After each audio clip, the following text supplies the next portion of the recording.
Can you hear me? Yeah. Yeah. Can you hear me? Okay. Yes, I can hear you. Where's oh Yeah, good. you?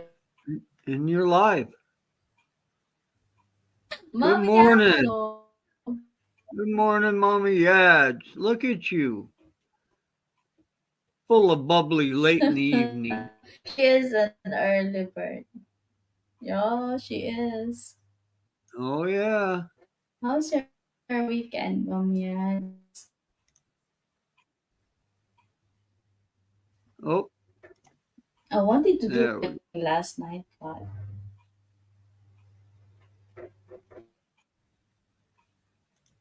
You can go anytime you like.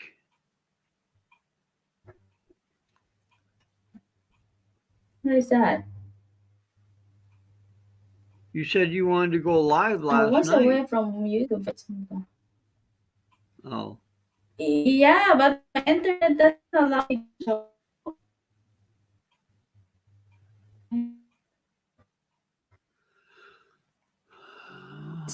What the heck is going on here? She's away. See, he's having a problem. My goodness.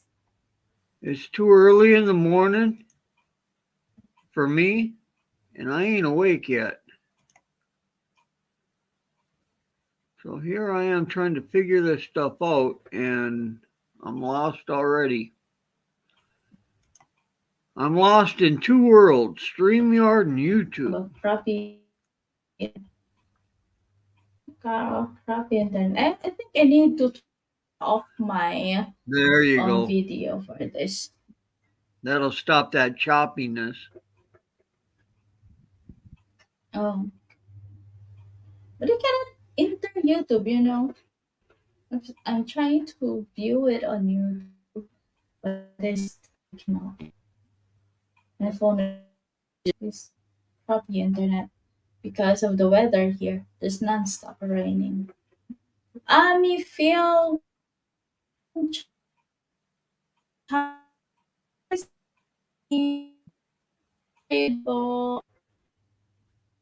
Welcome in, Ami. coming in. Yeah. I'll So give what it are a we few going to minutes talk more about today? before I start. You may find this quite interesting today.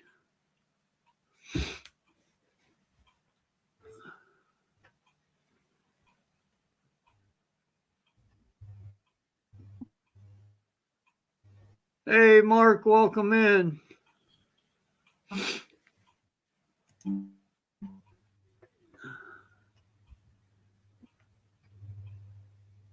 I have already deleted.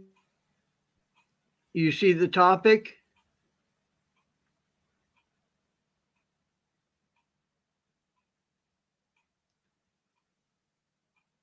No. Mr. Roboto, you see the topic?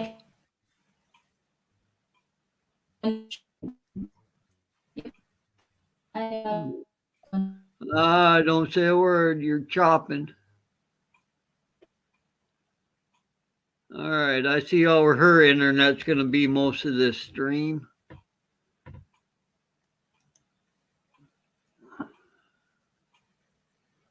and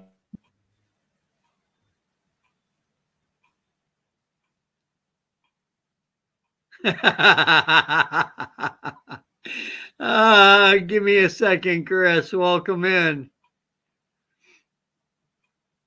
Ah.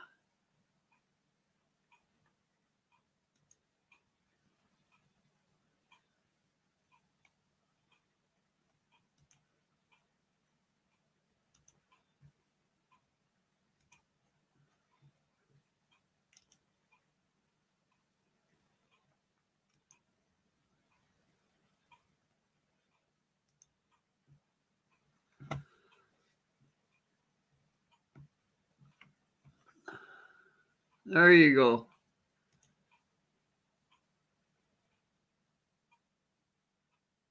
Now, Timmy's having a problem with her internet. And it's been like this all week long.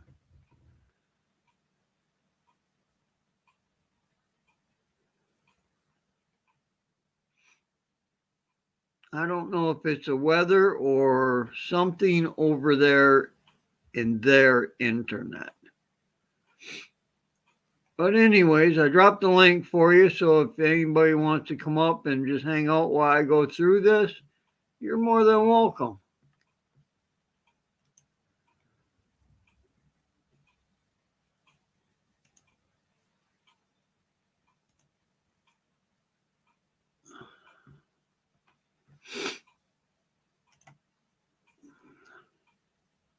HKE, welcome in. Thank you for coming. Thank everybody for showing up. With all these people on this morning, I didn't think anybody'd be here today. Hey, brother. What's happening? Anybody'd be here today.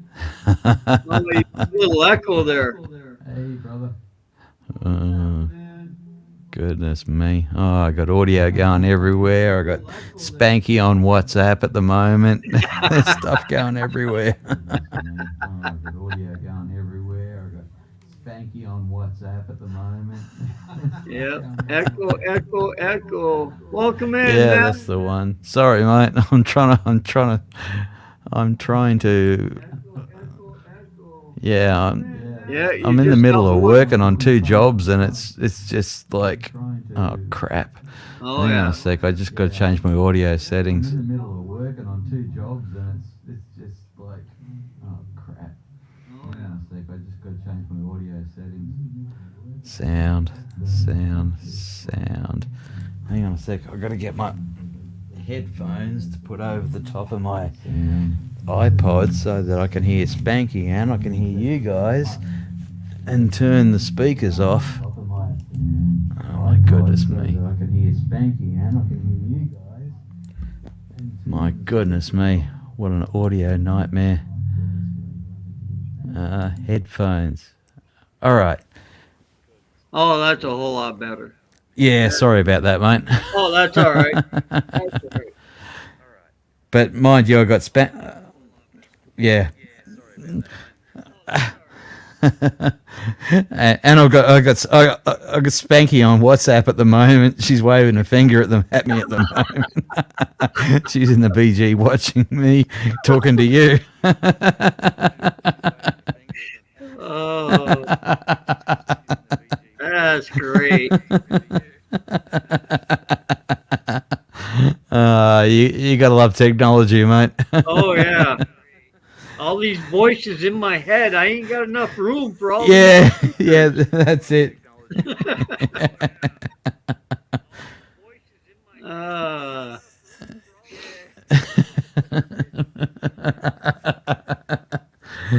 Oh God,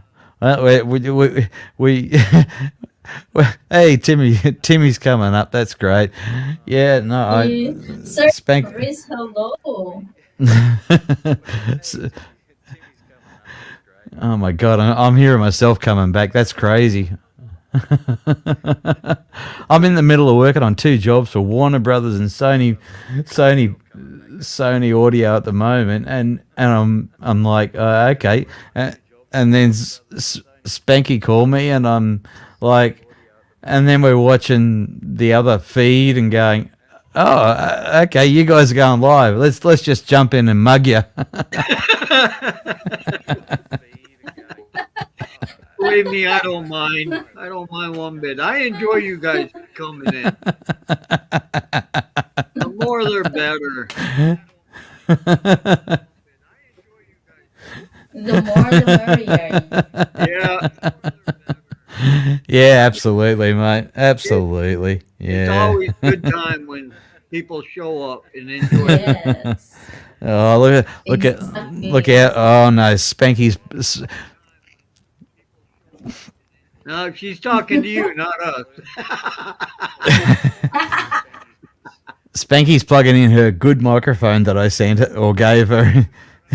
No, it's all right. She'll be up in a minute. Don't worry about that. And then all hell's going to break loose. Ah, that's all right. That's on your end, not mine. I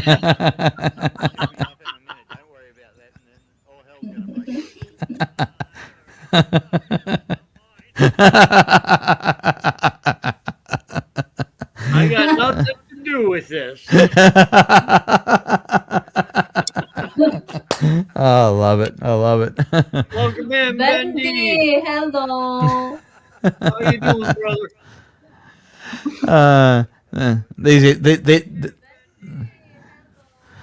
Oh, goodness me.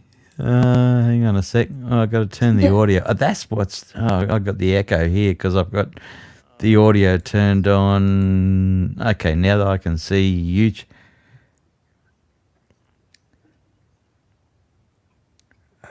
Uh-huh. Okay, all right. More echo. Spanky's jumping off WhatsApp and she'll be up here shortly. Yeah. It's too confusing for her for her Windows environment. I'm trying to get her over to Apple at the moment, where everything just works. Wow. For some reason, Apple phones give me a headache because I don't know, I'm just not used to them. Oh, look, mate, it's what? Yeah, you're exactly right. It's whatever you're used to. Yeah. It's probably 10 years ago that I changed to the Apple environment. I had to for work. Yeah. Going from the engineering side to the editing side of the world. And I mean, the editing side of the movie world is 100% Apple. It's as simple as that. Oh, If you need horsepower and all the rest of it, you just go to the Apple environment because that's what it's designed to do. But anyway, I'm not going to get into that. I'm not going to be the yeah, Apple yeah. fanboy and all the rest of the shit. So, stuff. And but the fact that I've got 3 different computers here and all the rest of it. I got YouTube there watching one. I'm doing audio editing on this one. I'm doing video editing on this one, and I pulled a screen from the right third screen to the left laptop and just went boom straight to StreamYard, and I'm talking to you guys while everything else is still working. So, plus the phone, the iPhone, Spanky's still there on WhatsApp. Come on, Spanky, get your shit together. Get over to YouTube. Oh, Yes, goodness Nice, me. Spanky. Yaz is here. Oh, all the good ones are here today. I love these impromptu bloody live streams. They're always the best. This was I kind of wasn't awake yet and setting up StreamYard, and next thing you know, I'm like, I didn't want to go till 9 o'clock. What? Well, that's what we said in the background. I was just like, oh, Richard's up. And then Timmy was talking and was like, yeah, let's go mug their live stream and jump on and say good day. Yeah. Oh, today's Well, topic Bendy came said I from cannot stand Apple, but unfortunately, yeah. Today's topic came from a friend, which is in chat, Bendy, about animal consumption around the world. Right, yeah. Nothing wrong with that. We No, we eat but we eat kangaroo meat. The Chinese eat dog meat. Don't say that's wrong because they do. I've seen the restaurants. They're all over mainland China. yeah, And any other countries on the planet, they pretty much eat, deer meat and all the rest of the stuff. That's life. That's well, this is going from 2019 to 2020. Believe this or not, it is in tons. mm TONS. Is that metric tons or US tons? US tons. A ton is a ton. No matter how you look at it, a ton is a ton. Yeah, it's pretty close either way. Yeah. Anyways, production of meat around the world. Mm. So here are the top 10 world's most consumed animal meat by humans. Mm-hmm. Chicken is number 1. Yeah, that sounds right. Yep. 118 million tons in 2019, and then it jumped up in 2020 to 119.5 million tons. Now, if you're asking me, that's a whole lot of chicken. Well, it is. But you got to look at all the Spanky people says that are she's she. eating it. Sorry, sorry to jump in. Spanky says she's on her way. She's still on WhatsApp. She's got the microphone working, so she's gonna drop off WhatsApp probably shortly and then jump over to Ooh. YouTube. So she's on her way. Ah, there she is. There's my honey bunny. Sorry, sorry. That's Boo Boo. I think we have to remove this WhatsApp. Yeah, okay. Yeah, disconnect from that if you like, honey. Yeah, look, you've got chicken and that, but it depends what country you're on, Richard. You know, What Benny Like- said, according to the topic. Oh, what happened to her? no, she's. Yeah, you probably need look. jumped Hang on a up. sec. Yeah, shit. Look, she's still on WhatsApp with me at the moment. I don't think. I That don't. device not connected. Yeah, you probably need to drop off WhatsApp, honey, and then jump on StreamYard. I don't think your signal is going to be strong enough to hold up both signals at the same time. So Same just- like here. Yeah, she can type in private chat. I don't mind. no, it's all right. That's okay. She's just disconnected from WhatsApp at the moment, so she'll probably pop back up here again in StreamYard in a second. But yeah, look, chicken doesn't chicken and pork and beef are probably the three top contenders worldwide. But then the rest of it, like they just. I watch a lot of international stuff because I work internationally and stuff like that, and I get some really weird stuff that comes through on my news feeds. They just stopped a road train of trucks of nearly 8,000 cats, of all things, in China that were headed for slaughter that were going to be sold as pork. Go figure that. That's some big chicken legs. What? Yeah, exactly. I mean, but at least now all the cats are in, at least they do have a protection. Yeah. Hello again. Hello, honey. How you And going? then I've got Can you hear me? the 5 world Yep, we can hear you. Sissy. biggest Hi, chicken Sissy. meat production. Now, the U.S. is one of the biggest production of chicken. Yep. And then it goes to China, number 2, at Mhm. 14.5. Brazil is ranked up there at 13.5. Russia Okay. is 4.6 million tons, and India at 4.1 million tons. Now, those are your top 5. I would have thought bloody India. Oh no, not India for pork. But I would have thought pork would have been higher than chicken in Russia because last time I was in Russia, which is a long time ago, it's 20 years ago, pork was huge in Well, various well- dimensions. Yeah. Pig is But the anyway. next one, and pig is ranked at number 2, though. Okay. Yeah. So That's in interesting. 2020, there was 109.8 million tons for the pig.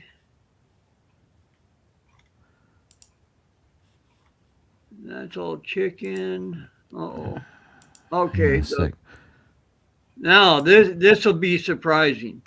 China, for the pork, China is ranked at 42.5 million tons. Whoo-wee, that's a lot of pigs. Yeah. And the U.S. is ranked at number 2 for 12.5 million tons. Yeah. Germany at 5.2 million tons. Spain at 4.6. And Brazil at 4.1. Wow. Huh, that's Now, interesting. Those are your Yeah. top 5. Yeah. So number one supplier is China. Yep. Yeah. Well, that's simply because how many billion people are in China. I mean, that's a lot to supply. And unfortunately, China is, mainland China, they kill more pigs from poisoning and all the rest of it, from I thought you were bad going to say foods. they killed more people. Well, they did back 90 years ago, but I'm not going to get into political stuff here on Yep. this channel. Yeah, I mean, with bad feed, bad water, and groundwater, and all the rest of it, they've got to import so much food, meat and grains and stuff like that. Australia sells so much grain, and the US, grains, iron ores, and all the rest of the stuff, coal, and everything to China. I'm really not surprised with those numbers with with the food for China and stuff like that. No, It's a for lot of people to feed. right. And for cattle, being that your cow around the world is 67.8 million tons. Dang. Let me find the top 5. All right, US is at 12.3 million, Brazil 10.2 million, China at 5.9 million, Argentina at 3.1, and Australia at 2.3. Yeah, look, Australia does a lot of beef, and the bulk of our beef is export. Unfortunately, what we get locally is shit. Oh, sorry, not good. We get the leftovers, and it's expensive as hell. But the bulk of it, ends up in China and Hong Kong and places like that. They get the best of it, but they also pay a premium for it. And then there's probably about 20% of it that ends up in the US as well. Everybody's looking for, and Japan is another big one. They're always looking for our Wagyu beef and all the rest of the stuff. It's weird. But the one that always amazes me, which is a big seller here, and it's not badly priced, is lamb, which is a young sheep. Right. It's beautiful meat, but you never see it on the lists and stuff like that, or not on many lists anyway. Well, you want on the top 5 for lamb, which was next. Mm. China is number 1 in that. 5 countries Really? with the biggest lamb meat production in 2019. China was at 2.4 million. Oh, they also Australia, Really? yeah, Australia at 731,000 tons. Mm-hmm. New Zealand 449. Yeah. Turkey, of all places, is at 389, and Wow. Algeria at 331. Yeah. Well, up in the Middle East and stuff like that, lamb is a big thing. Yeah, Oh. because they're not into cows and pigs. They Right, like right. they like the lamb. Yeah, that kind of makes sense. And everybody laughs about I'm surprised with New Zealand, but everybody there's a lot of jokes about New Zealanders and sheep and stuff like that. But they've actually got more cows than we do. But they got a lot of sheep, so they're pretty much on par with Australia for sheep. So for exports and stuff like that, I mean, it's just it's who's pandering to who, to sell to sell how many sheep or whatever, or lamb to whatever country and stuff like that. But I've always known, Australia and New Zealand are the top lamb producers of the planet because of the climate. We make a fortune off the wool from the fully grown sheep, and the young lambs get sold off as meat, worldwide. But that's quite, as to where it was going, I didn't know. That's quite interesting, mate. Well, I like the lamb. It's nice. And then Oh, lamb's lovely. Yeah, Yeah, mate, lamb yeah. is good. I've had lamb. There's Of course, nothing I've like had a a good lot of- roast lamb. A lot of meat that a lot of people don't care to try or even know they could eat it.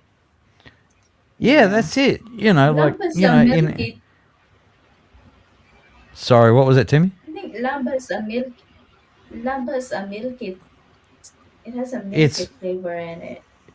it's beautiful. It really is. It's like a mild beef flavor and stuff like that. Yeah. It doesn't have a gamey taste to it all, like Nope. some deer Yeah. and kangaroo and stuff like that. We use kangaroo meat a lot here, but it's edible. It's not too bad, depending on how you cook it. But the bulk of it goes to dog food of all things, because everybody thinks, oh yeah, we got kangaroos bouncing around Australia. No, we've got plague proportions of kangaroos in Australia, and we cull them twice a year.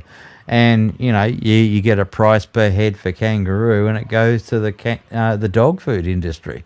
But if you cook it up right, it's actually not bad. It's not bad meat, well, I mean, you can boil anything up for long enough, and it's going to taste all right. But it's relatively, if you're on a really tight budget, I mean, you can eat kangaroo meat all day long. Kangaroo, crocodiles, and snake meat. Not snake's a bit Yes. expensive, but but Huh? beef one is thing I it. have Beef in is the Snake? most expensive. Yeah, they Yeah. do. Oh hell yeah, Timmy, come on! Out of the 26 most venomous snakes in the world, 24 of them live in Australia. Yeah. Goodness me. Yeah. Oh my goodness. Out of the 12 most venomous spiders in the world, we've got 10 of them in Australia. Uh-oh. Yeah. Go and check out my Instagram. I've got photos of them living in the backyard. Oh, that's all right. Funny. Yeah, but no, look, sheep, lamb is, I mean, that's a staple, and that actually came from the UK. Because well, not me particularly, but as Australia, as people, I mean, we're just convicts. We got shipped down to this 90% desert and 20% arable land on the coasts of East and West Australia. Yeah. But roast lamb is, it's a staple here in Australia, and beef, because of the price that it's being sold to Japan and other countries and stuff like that, makes it, really, we get the tailings here, and it's crap meat that we end up with at Mark an True, inflated Mark price. True said. Mark A lot True of said a pig lot of farmers. pig farmers lost their farms back in the 70s when pork prices went up. Yep. Yeah, the top- yeah, that's top true. end price Yeah, on- But now, since we had that epidemic, in the U.S., the government came in and was making a lot of the cattle farmers destroy their Mhm. cattle and Destroy? destroy them. They were not edible. yeah. There What? was all sorts of things going on about bloody cattle diseases and pig diseases and Yep. bits and pieces, and you just wouldn't know what was true, and you had to Okay, go by good. the Mega love CDC shout or out to you. Thank you for coming in. They would dig up a big trench. They didn't show them euthanizing them, but Mhm. I'm Yeah, they talking just a use the bolt deep gun. trench that was 3/4 filled with them, and they were mowing dirt back over them. Yeah. Yeah, well, I mean, in Australia, I mean, for cows and stuff like that, you use the standard bolt gun, which is just a slug to the head. Sorry for anybody listening. It sounds nasty, but that's the way. That's the way it Yeah. is. Yeah. That's the way it is. It's a shot to It the is head. what the it brain. is. Yeah. But yeah, I mean, look, China had to do that. When Hello, they had Abby.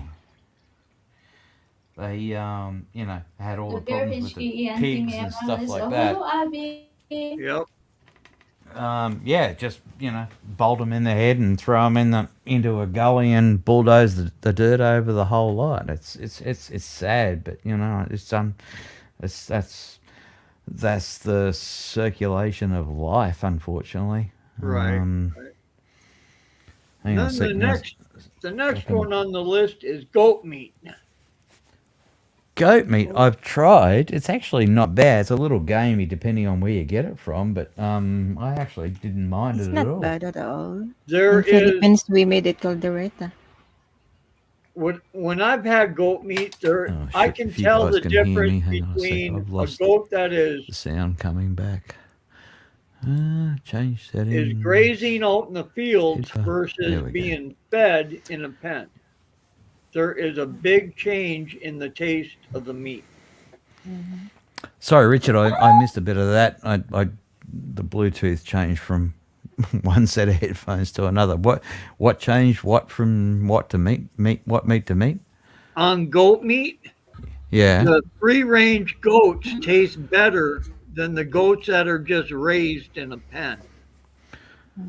Yeah, well, that's pretty much. I think if you've been eating it for a long while, it's not just goats. It's it's cow, it's sheep and stuff like that. If it's wandering out in just free ranging and stuff like that, even eggs, chook eggs, and stuff like that.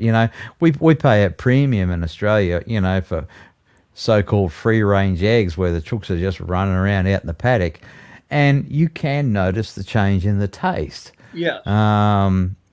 If you're mixing it up and making it just part of 10 different ingredients, you're not going to notice the difference. Then But you it's just never notice the taste in it. But if you that. cook it up as like a steak or something like that, then you'll notice a big taste difference. Absolutely, mate. Absolutely. Yeah. Yep. Oh, And China is set at 2.3 million tons of goat meat. India at 553,000. Pakistan at 491. Nigeria at 266,000. And Bangladesh at 226,000 tons. Yeah, that sounds about right. I did a lot of work in those 4 countries. Going back a long while now, but pretty much top of the menu in any street food and stuff like that was goat. Yeah, yeah, Oh. and it's not bad. Not bad by any means. It's probably halfway between lamb and beef, honestly, and the same like we said before. Once you season it or whatever, and that, as long as it's not, it doesn't take 20 chews before you can swallow, it's okay. It's all good. Yeah. It's And depends the way you cook it. Yeah. True, honey. Yeah, absolutely. Just like honey. anything. Yeah, you can boil pretty much any meat up, the longer you cook it, the more tender it's going to be. And then you just add whatever you like and it becomes edible. As long as it doesn't kill you, it's protein. Well, you won't know till 6 hours later. I wasn't going to say that, but yeah, you're right. Is that edible? I don't know. It tastes good, but I'll find out later. Yeah, that's the one. That's how you can tell whether you've had a good Big But Mac to or be not. honest, I haven't tried the goat meat. I love I the haven't tried caldereta goat of this. meat yet. You haven't? It's Oh, nice, okay. Mhm. Oh, caldereta. I love caldereta. No, Oh, because- Caldereta, I love it. yeah. You know, yeah, me too. I have the mannerism, Sissy, that before eating the food, I sniff it, and there's something like I don't like the smell of it, then I don't want to try. That's Timmy. That's the problem. Never smell the food to start with. Just grab it and throw it in your mouth, even if you got to block your nose so you get the taste. Because smell is part of taste, as you probably know. It's actually quite a large bit of it. So let your taste buds do the testing, and then go, oh, this is actually not bad, and then later on deal with smell. Yeah, there's a lot of food like that. Naomi, welcome in. Yeah, sorry, I'm not even. I haven't been even watching the chat. Sorry, guys. Anybody that says hello, hello. If not, hello anyway. You know, I'm still, caldereta has not a bad smell. It still depends on how you cook it because sometimes there are some cook that can cook the goat meat very nice without mm, smell, and depends on the spices that you add on the Exactly. meat. yeah, but with caldereta, from what my experience of Mhm. 14 years in the Philippines, it's if you boil it for 4 to 6 hours first, and then go and fry it afterwards, it's like you can't tell the difference. It smells the same as beef, it looks the same as beef, but it Boil just it tastes a for little four bit to different. six hours. Yeah, Boil slow it for four cooking. to 6 hours. That's what I do. You How see to me fry use a it? crock pot. Come on, When Timmy. I cooked up that last batch of meat, We're not it was talking fast food here, Timmy. no, Slow it was food. 4 hours on high heat in the crock pot, Yep. and then you have to add your vegetables after that, and Yep. then you turn it down on low And let for it simmer. another 4 hours, Yeah. Yeah, absolutely, mate. and Yeah. then it just Love it. comes out great. Oh yeah. Yeah, it's almost like soup, and it's so tender, it's beautiful. You know, all the directions I've been reading on some of this meat, they say add a cup of water, to keep some steam in there. I had a half a cup and I don't have anything come out like soup.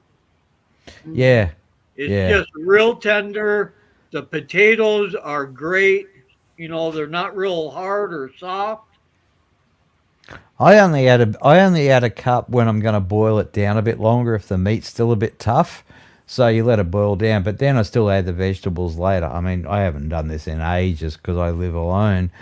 Um, but when I was cooking for myself, when I actually had the enthusiasm, um, yeah, no, it's absolutely. You just, I threw an extra cup in if the meat was tough, or half a cup if it was fairly tender. So, yeah, it's you know what it's like. It's you cook to the meat that you've got and that. So, it it's makes it edible, and then yeah, of course you add your spices and bits and Right. pieces to your taste. Yeah. Yeah, I fix a big crock pot, and this is no lie. I'm by myself, Mm-hmm. and I will eat that crock pot for 3 days straight. Mm. Oh. Yep. Join the club, mate. Join the Yeah, club. I mean it's great. I'll fix it up on a Sunday night. I'll wake up Mm-hmm. at midnight and turn it back down on low or warm, Yep. and then when I get up in the morning, it's ready. Yeah, that's right. And then I'll Yeah. fix up a Tupperware full and bring it to work for lunch. Come home, eat another one for dinner. I get 3 days out of it. That's what I used to do. It's only in the last 6 months that I've actually gone over to a different diet style, because I've just been too busy and I've had surgery and bits and pieces and stuff like that. But prior to that, yeah, I've got a crock pot that'd feed a family of four, same as probably the same as you, Yeah, and you just cook it down and stuff like that, and you get at least 2-3 days out of some good meat, well, average meat that turns out to be good. And you just keep throwing in some carrots and potatoes, sweet potato and stuff like that. And then yeah, you just dish it up and stuff like that, keep it warm overnight, and it's fine. And it's the cheapest way to survive these days. God, look at the price of living at the moment, it's yeah. insane. Well, everything's getting insane. Yeah. The thing is Well, like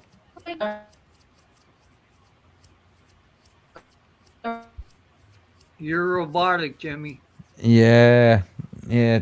Spin around, stand on your head, do what you got to do, Timmy. You're breaking up. You're breaking up. Well, the next one on the list is turkey. Mm. I seldom eat turkey, but I Do you but mean the I country turkey or the actual No, turkey? the wild animal the turkey. wild. Yeah, I'm not a fan of turkey. No, it's just too much I like eat. game meat for me. Yeah, I Oh, You're already missing taste something good turkey. there. Yeah, you reckon? Oh yeah. Okay.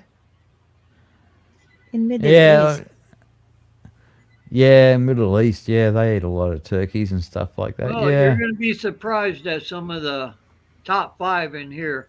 You know, U.S. is at 2.6 million tons for the production of turkey. Well, yeah, I was just thinking with you have your Thanksgiving and stuff like that, which we don't do in Australia and the rest of the planet, but you guys do it big time. Yeah. Turkey's a big thing, and it's probably built into the taste of the American society and stuff like that. But we hardly do turkey at all in either in Australia or the UK and stuff like that because it's a little bit too gamey for us. But I guess it's like everything; it's a matter of how you cook it and stuff it and Yeah. all the rest of the stuff. Yeah. So yeah, And Brazil, as it is at 613,000 tons. Germany is at 471,000. Germany. Yeah, Germany. My Poland's God. at number 4 for 385,000, and France is at 317,000. France, I would believe because those bastards, those crazy idiots, will eat anything. Well, But here's the thing though. When I was over there, and I never realized it at the time till somebody actually told me, but they have a smush sandwich that the meat inside was really red, yeah, and I was like, "What the heck is this?" it's a turkey. No, it wasn't. It was horse meat. Oh my. yeah, yeah. And I That's was like, it didn't matter how long this guy cooked that meat, it never changed its color. never changed color. It never went brown. Yeah, No, unless he burned it, and then yeah. it would get a dark color, More darker. but the inside of the meat was still red. And I'm sorry, I loved it. Oh, It look, was great. that's fine. My parents are Swiss and German, which is only a border away, and we had a lot of weird different foods and stuff like that, but never horse meat. That's funny as hell. I mean, over here, because I trap a lot during the winter months, Yeah, yeah, I eat a lot of wild game meat. yeah. But never in my life have I ever thought I would eat a horse. Yeah, no, I that's. mean, I can eat like a horse, but I never thought I would eat a horse. Oh, goodness. Oh, that's funny, mate. I love it. I love it.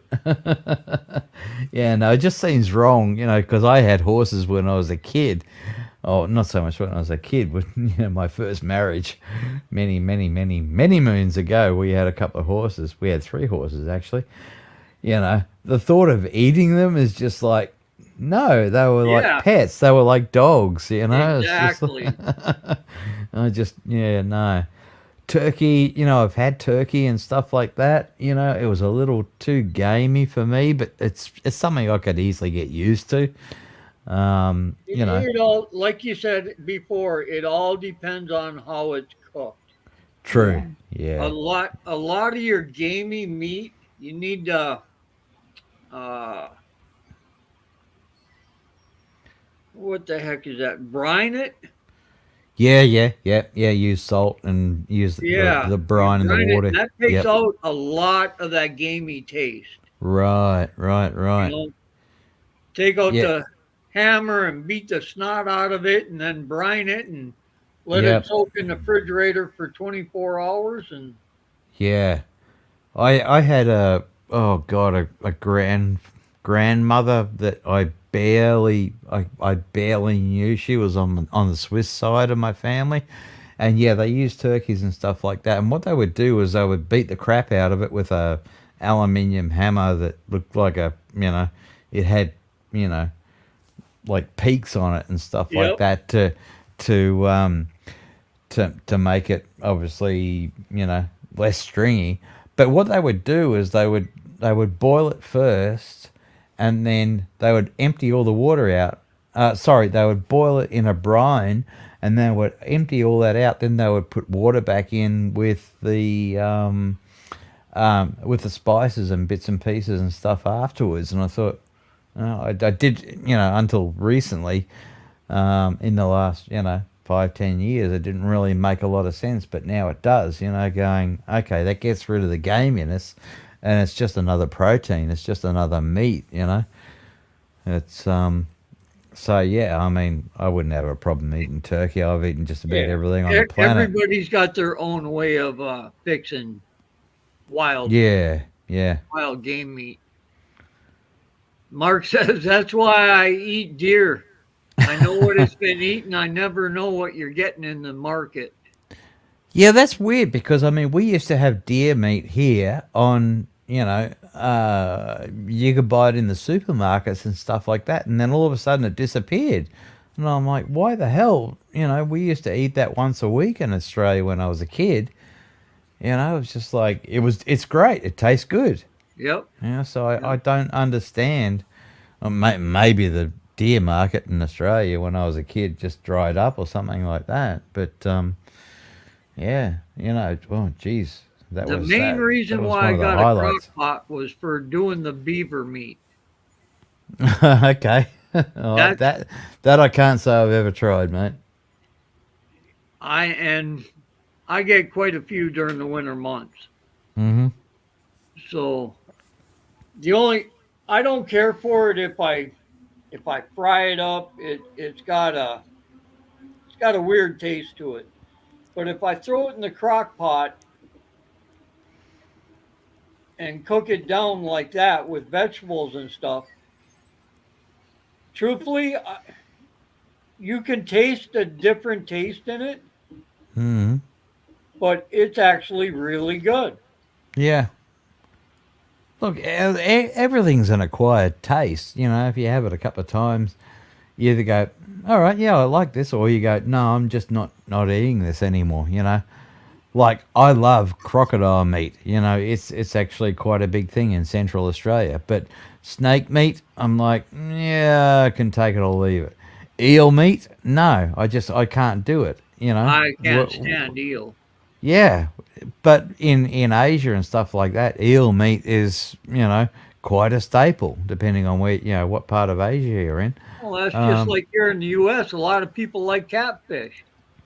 yeah, that's right. Yeah, we won't touch catfish here in Australia. I won't Um, touch it up north here right, just yeah, because I know what they eat. yeah. So I wasn't going to say that. We have a fish called flounder. It's Yep. probably same, but otherwise, I mean, it's sorry, not flounder. Or is it flounder? I can't remember. Anyway, it's that or or another one. Yeah, they're bottom feeders, and all they do is Yeah. eat crap, and it's just like, and they're full of crap, and they taste like crap. Well, they Yep. don't taste like too bad, but it's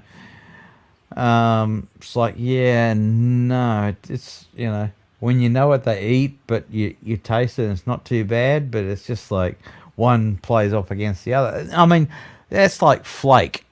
We call it flake in Australia, which is shark. We eat, Australians eat tons of it, as much as they can get. But most people don't realise that the urinary tract alone of a shark, they don't pee out of any hole. They actually pee out through their skin. So all the garbage and all the rest of it goes through the meat and the skin of a shark. Yep. I used to eat flake as a kid and think, oh yeah, it tastes great. And now that I know what goes through the meat to make it taste like that, I ain't eating that no more. Give me some barramundi or something like that. That's fine. Oh, goodness me. But Yikes. yeah, no, yeah. Look, culinary, worldwide is just such an amazing topic. It's actually a good topic for a live stream. The things that people eat in different countries and that. sometimes you go, "Bleh," throw up Yeah. just about thinking what people eat and all the rest of it. But to them, it's normal, and what I- we eat is probably garbage to them. So, if you know what third world countries are like, you would be astonished on what they actually eat. sorry. I mean, as far as you saying snake, to them that's a delicacy. Yeah, yeah. Well, No. it is here too. It's there's some snake that I would eat Hello, all Sissy. day long. Hi, Yeah, Sissy. all day long. Whereas other countries would go, Sissy, "You eat what?" Yep. Mark says, I just finished a pot of chili I've been eating for the last 3 days. Good on you, mate. Hopefully that chili didn't have the beans in it. 2-part hamburger, 1-part venison. There you go. Yep, Hey, absolutely. pickled chili is nice. Pickled chili. Oh, I love it. There's nothing like a venison and chili on a burger between a couple of nice bloody sourdough rolls, mate. Beautiful. Absolutely beautiful. Yeah, all day long. But, it just depends where you are. Like people bitch and moan about Philippines culinary stuff like that. And I'm like, sorry, just because you're used to either the West or Thailand or bloody some other countries, whatever they eat. I hear so much crap, and it's shit. I'm sorry for using that word. That Thailand food is so much better than the Philippines. Well, I'm sorry, it's not. It's just different. There are so many dishes in the Philippines that I love, and I spent so much time there and got used to eating it. Don't ask where it comes from, but the taste of it and all the rest of it. If it tastes good and you like it, don't ask what kind of meat it is. Absolutely, mate. I mean, the first time I was just like, This is I- common. I was in Singapore and I was with my second wife before she passed away, and we were in a high rise having a bit of a party after I was working and she was working and stuff like that, and we had this crispy stuff and all the rest of it, and I said, "Oh, gee, this is really, really nice. What is it?" And they said it's some sort of pig intestine, and I'm going, okay, well, a couple more beers, it's okay, no problems, and it was really, really good. Yeah. I really don't care, It's just every country is different, and it's just like, go Just with like the me, flow. when I ate that sandwich in France, it tasted great. I should have never asked what I was eating, but I did. Bad know? move. So I walked around clomping my heels all day long after eating that.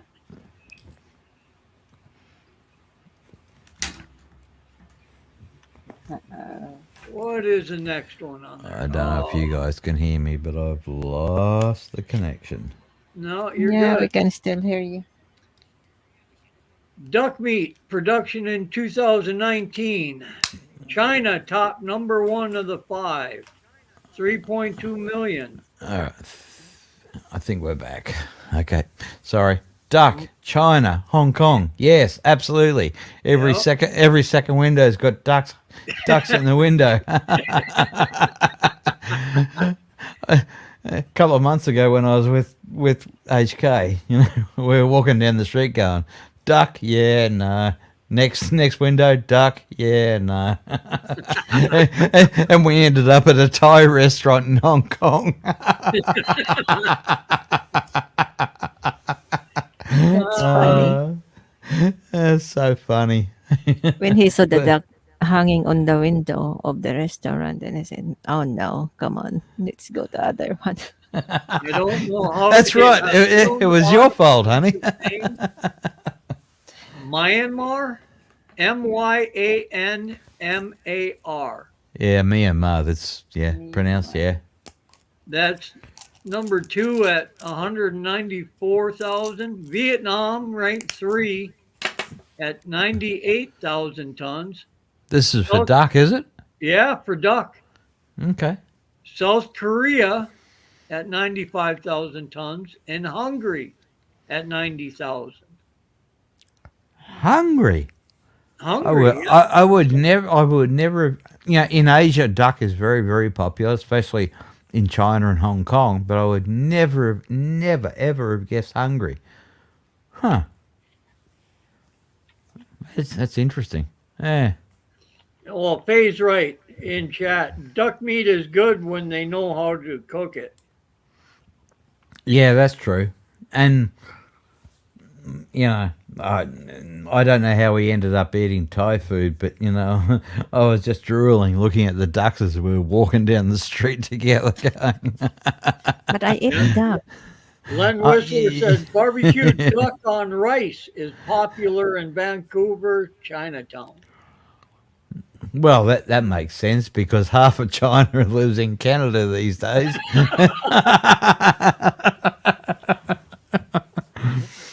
Oh, that's funny. But yeah, I won't get political on that one. Half of Canada's moving out at the moment because of Trudeau. No, I'm not going there. I'm not going there. Well, that's just a fact. That's all. Yeah. But yeah, no, that's interesting. Turkey. Sorry, Timmy. Oh, Timmy's dropped off again. Sorry. I have not been watching the chat. I apologize to anybody in the chat It's that's okay. talked to me or said Well, anything to I'm Hello, me. Len and Sissy. between three screens, and I didn't notice that she had dropped. Yeah, I'm the same. I got, one huge, one medium, and one laptop, and I'm watching three at the moment, waiting for emails to come through from Warner Brothers and Sony at the moment.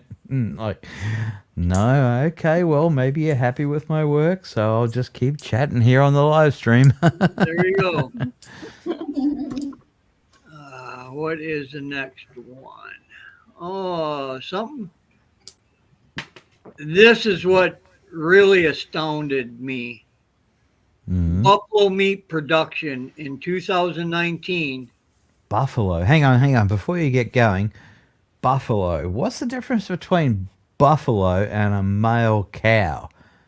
I don't know animals very well at all. I mean, Well, our Buffalo buffalo is and like a Carabao. Asian buffalo are totally different. This is what gets me. They're Right. two different style buffalo. yeah, I know carabao. I know there is like a thing on their own, but buffalo have always eluded me as to what the hell are they compared to a cow or a male cow. The buffalo over here are free range.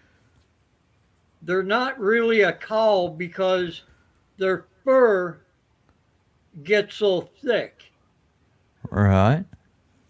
Like almost like a woolly mammoth. Yeah.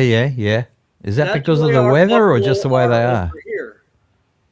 Their fur gets real thick. That's why they were almost at the extinction part way back when in the early days, because they were killing them for their hide, but not for the meat. Oh, really? Yes. Oh, that's interesting. Interesting. Yeah. So they were put on the endangered list, and now I believe they're still endangered, but not that high on the list Right. Yeah. because they're making a comeback now. There must be a lot of, well, there's got to be enough female caribou around to, so they can do their thing and bring the stock levels back up. But yeah, I've always wondered about, buffalo, because, we don't have anything like that in Australia. I always like, what the hell is it? Is it like a cow or is it something, almost prehistoric or what it is? When you look at them, you can look them up on the internet and stuff like that, and they're kind of like a cow, but they're not. They're bigger and, and they got longer fur and design or bred or not bred, but what do you call, the genetically designed or whatever for colder weather, snowy weather and stuff like that. Whereas our cows, you know, you put them in the snow and they fall over dead. So they're definitely not that. Right. That's quite interesting. Yeah, yeah. Yep. So Sissy face yeah, Sissy So face said, I haven't eat kind of Carabao meat. Don't ever try. Sissy face said, if you ever don't eat Carabao meat or horse meat. Well, here's the thing: if I get to choose Carabao or beef or a cow meat, I will choose Carabao meat you reckon? Really? because Yeah, yeah. See, Timmy, that's Carabao where. is not a heavy. It's not has a yes, man. heavy smell on it. The Carabao.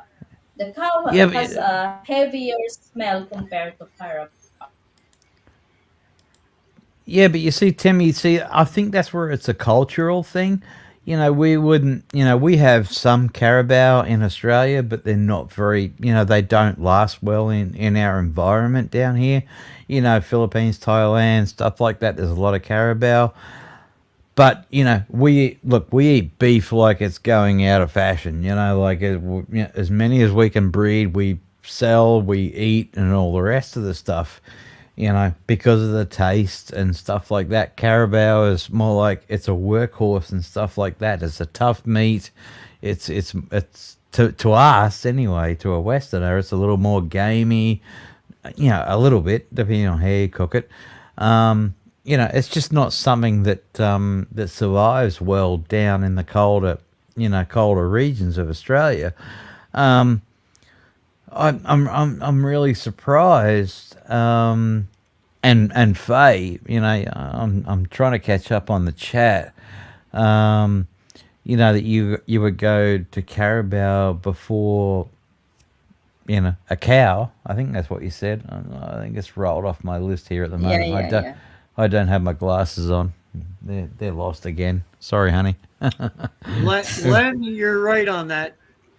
A buffalo is the same as a bison.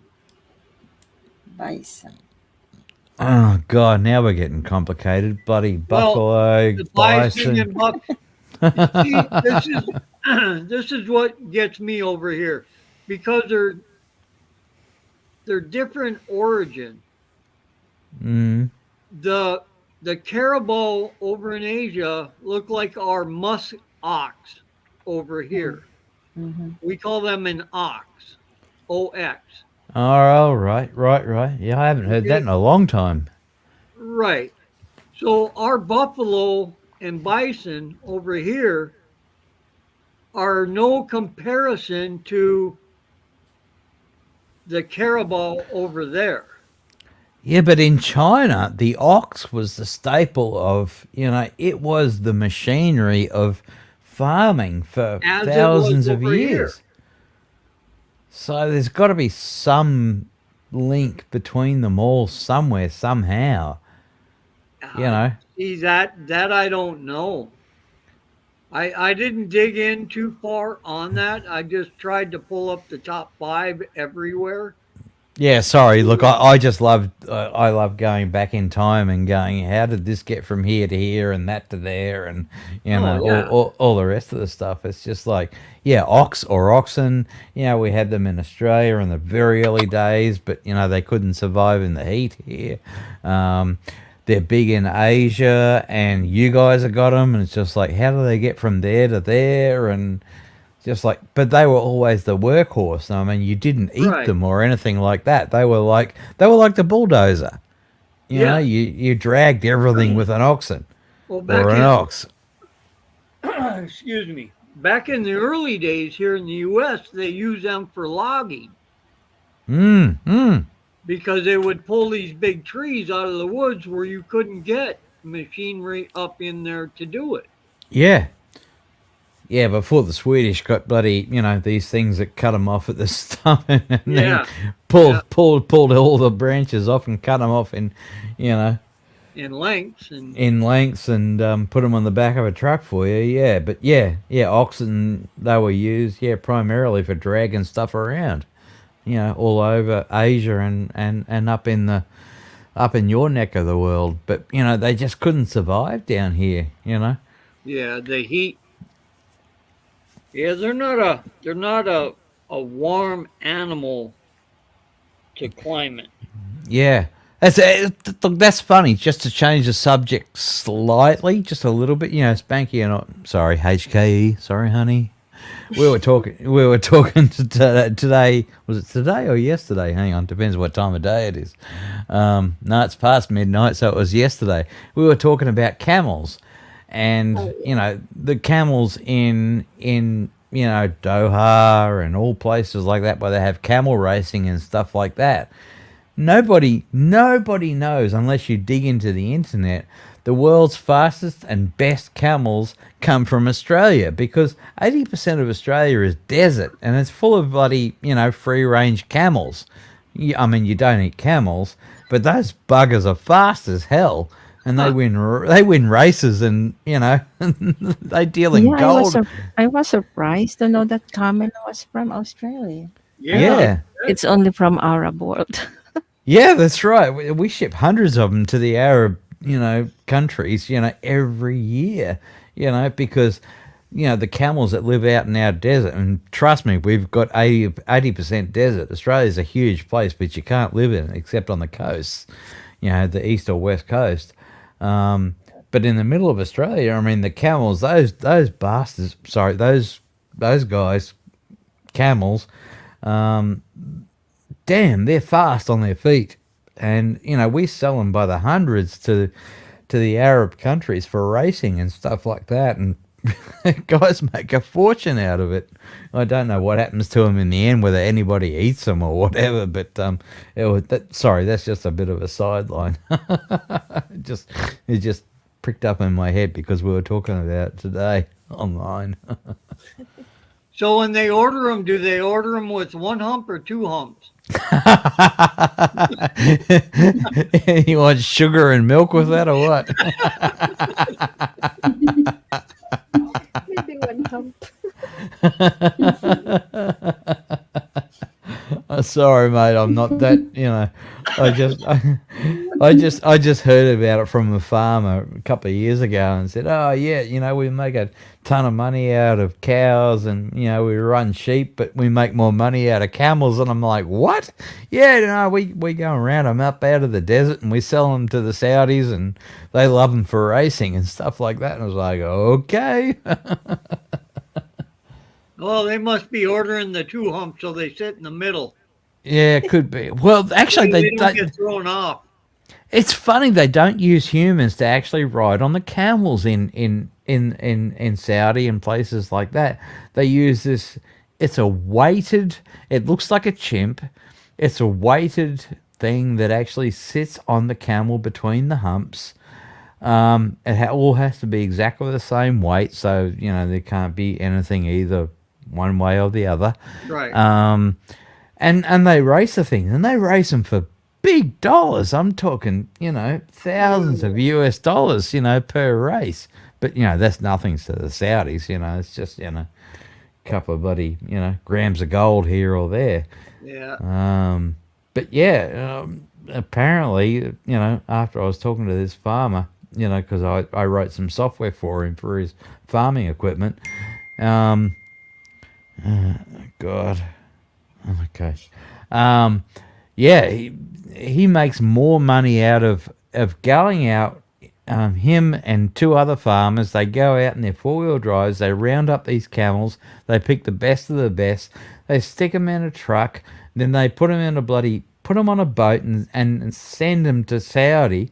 And then they make more money out of that than what they do out of 100 cows, sending them to Holy Japan. It's crazy, But Well, they found their niche. that's exactly right. I mean, Australian farmers. I mean, there's, you think, oh, they just got cows and sheep. No, they're smart cookies, mate. They know what they're doing. They know where the money is. Oh, I guess Timmy dropped again. Give me a couple of seconds before I come back. Sure, we'll be Anyway, back. buffalo meat production in 2019. Number one was India at 1.6. Pakistan at number two for 1.1. million tons. Number 3 was China for 658,000 tons. Egypt, 365,000, and Nepal at 188,000. Which meat was this? Buffalo meat. Buffalo. Yeah. That's interesting. Nowhere Huh. on there is, well, only one in Asia, which would be China. All the rest are India, Pakistan, Egypt, and Nepal. Yeah, Pakistan, Egypt, I would kind of understand. You know, What? not it's Which not one of the mainstreams, but goodness me, isn't yeah. India? India don't do cows whatsoever. I mean, I spent a lot of time. I spent nearly Yeah, 12 they months don't do in cows, India. but they'll do a buffalo. Yeah, that's right. You know, but they know the difference. I mean, look, I sat for 3 hours in a traffic jam with my driver and, you know, two other guys that I had working for me. Waiting for a Yeah, cow to go. waiting for a cow to move out of the middle of the road. You Yep. know, I went to the McDonald's, you know, in Abnabad, and you know, half of it was like, you know, strictly no meat whatsoever, and the half that I went to had some sort of meat, but it definitely wasn't cow. Um, and I thought it was hilarious at the time, but I mean, that's just the way it is. You know, cows are, I mean, they are gods in India. Um, actually, I was showing a Well, bit of they'd that. really be gods if they ever tasted one. Yeah, well, that's true. Yeah. Hang on a sec. That's all right. Faye was going to come up, but the kitties got right. Kitties playing music and bits and pieces. Yeah, no, look, cows are just a, you know, in India, full stop. You know, that's you know, they're gods. That's just the way it is, and you know, very quickly within my first 3 months of being in India, you know, working in India, it was just like, meh, okay, whatever. You know, the traffic stops and all the rest of it. You get out of the car, you go and get some street food and stuff like that, and wait for the cow to get up and cross to the other side of the road, and all the traffic starts moving again. You know, I was only showing HK Spanky yesterday. You know, one of the videos that we made, which was before YouTube. That's how long ago it was. But you know, I shot it on high 8 video. And chuck some music on it. Actually, I should put it up on YouTube just for shits and giggles. But yeah, you know, it's just, you know, it's just the way it is, you know, between religion and you know, and what's good and what's not good, what's right, what's not right in what particular country and culture and all the rest of it. It's really, really interesting. You know, what, you know, some people take as just like, ah, that's just garbage food, and in other countries it's like it's a god, you know. It's just like, okay, just go with the flow, you know. You know, That's why I love Central Asia. You know, I spent most of my life there, and just getting off a plane, having to go, hang on, which country I'm in? All right, don't ask for this, but ask for that instead. You know, it's just like that was half the fun of it. You know, and look, at the end of the day, look, it all tastes great. You know, we are so spoilt in Western society. You know, where we can pretty much pick and choose whatever we want and all the rest of it. yeah, yeah. But you know, you get to Asia, Central Asia, and stuff like that. You know, you go with the cultural flow and stuff like that. You know, it's just like, you're in India. Hell no, cows. You don't eat cows. You don't even you stop for them until they wake up and move to the other side of the road. You know, you want sheep? Yeah, no problems. You want chickens? No problems. You know,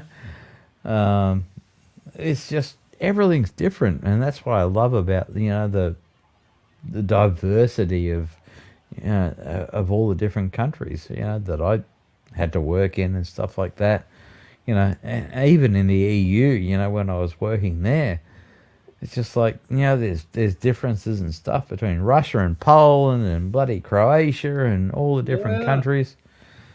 It's just like, the only thing that was close to Australia was the UK, which I did quite a fair bit of work in the UK, with the studios there. That's about the only thing that was close to Australia, only because, the bulk of Australians started off as convicts. Luckily, I'm not amongst that lot, but but then again, I had a German father and a Swiss mother. It's just like, okay, I'm not going to mention Hitler and a few people like that. It's just like, no. Those topics you tend to stay off of. Yeah, that's exactly right. That was the family joke. Yep. Why does Hitler put his hand up the way he does? Oh, turn left at the third right.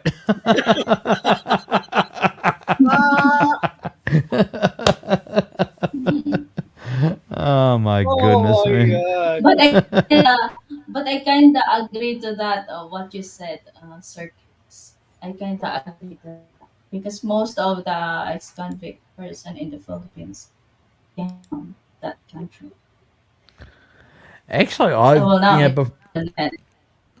it's sorry, you're really broken up, Timmy. But I watched a oh my really, god.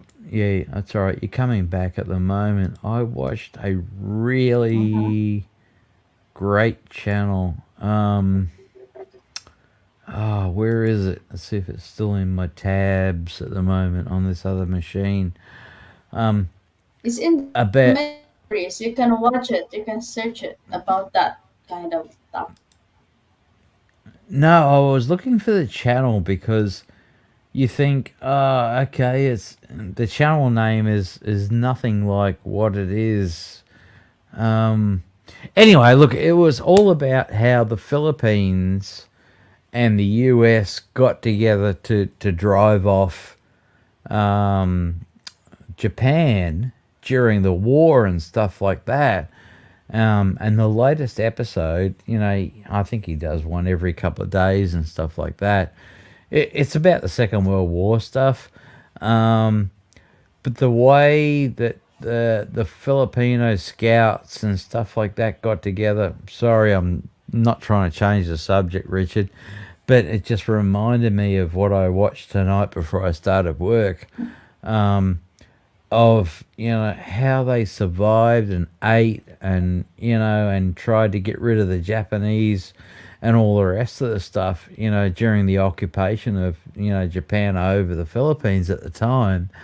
It was just like, oh my god, you think we've got it hard now. Damn, those guys were just the Filipinos, especially the scouts and stuff like that. It's just like, it was, man, I mean, these commandos or whatever in the US and stuff like that think they're great and all the rest of it. They got nothing on the Filipinos and the US that were, working together during the Second World War to keep Japan out of the Philippines. It was just like, I actually watched this thing from start to finish, which I really do on a lot of channels. Um, it was just like, damn, the way what they were eating, what they were doing, and how they got around things.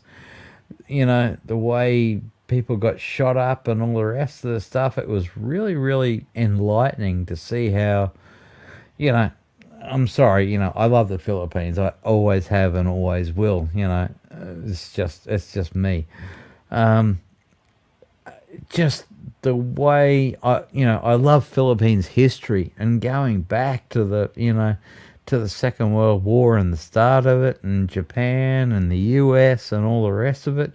But when you dig into that, the foods, the way they fought, the way they just did everything back then was so different to the way things are now. Um, I'm just looking up the channel at the moment because I actually subscribe to it, which I don't subscribe to too many unless they're actually good.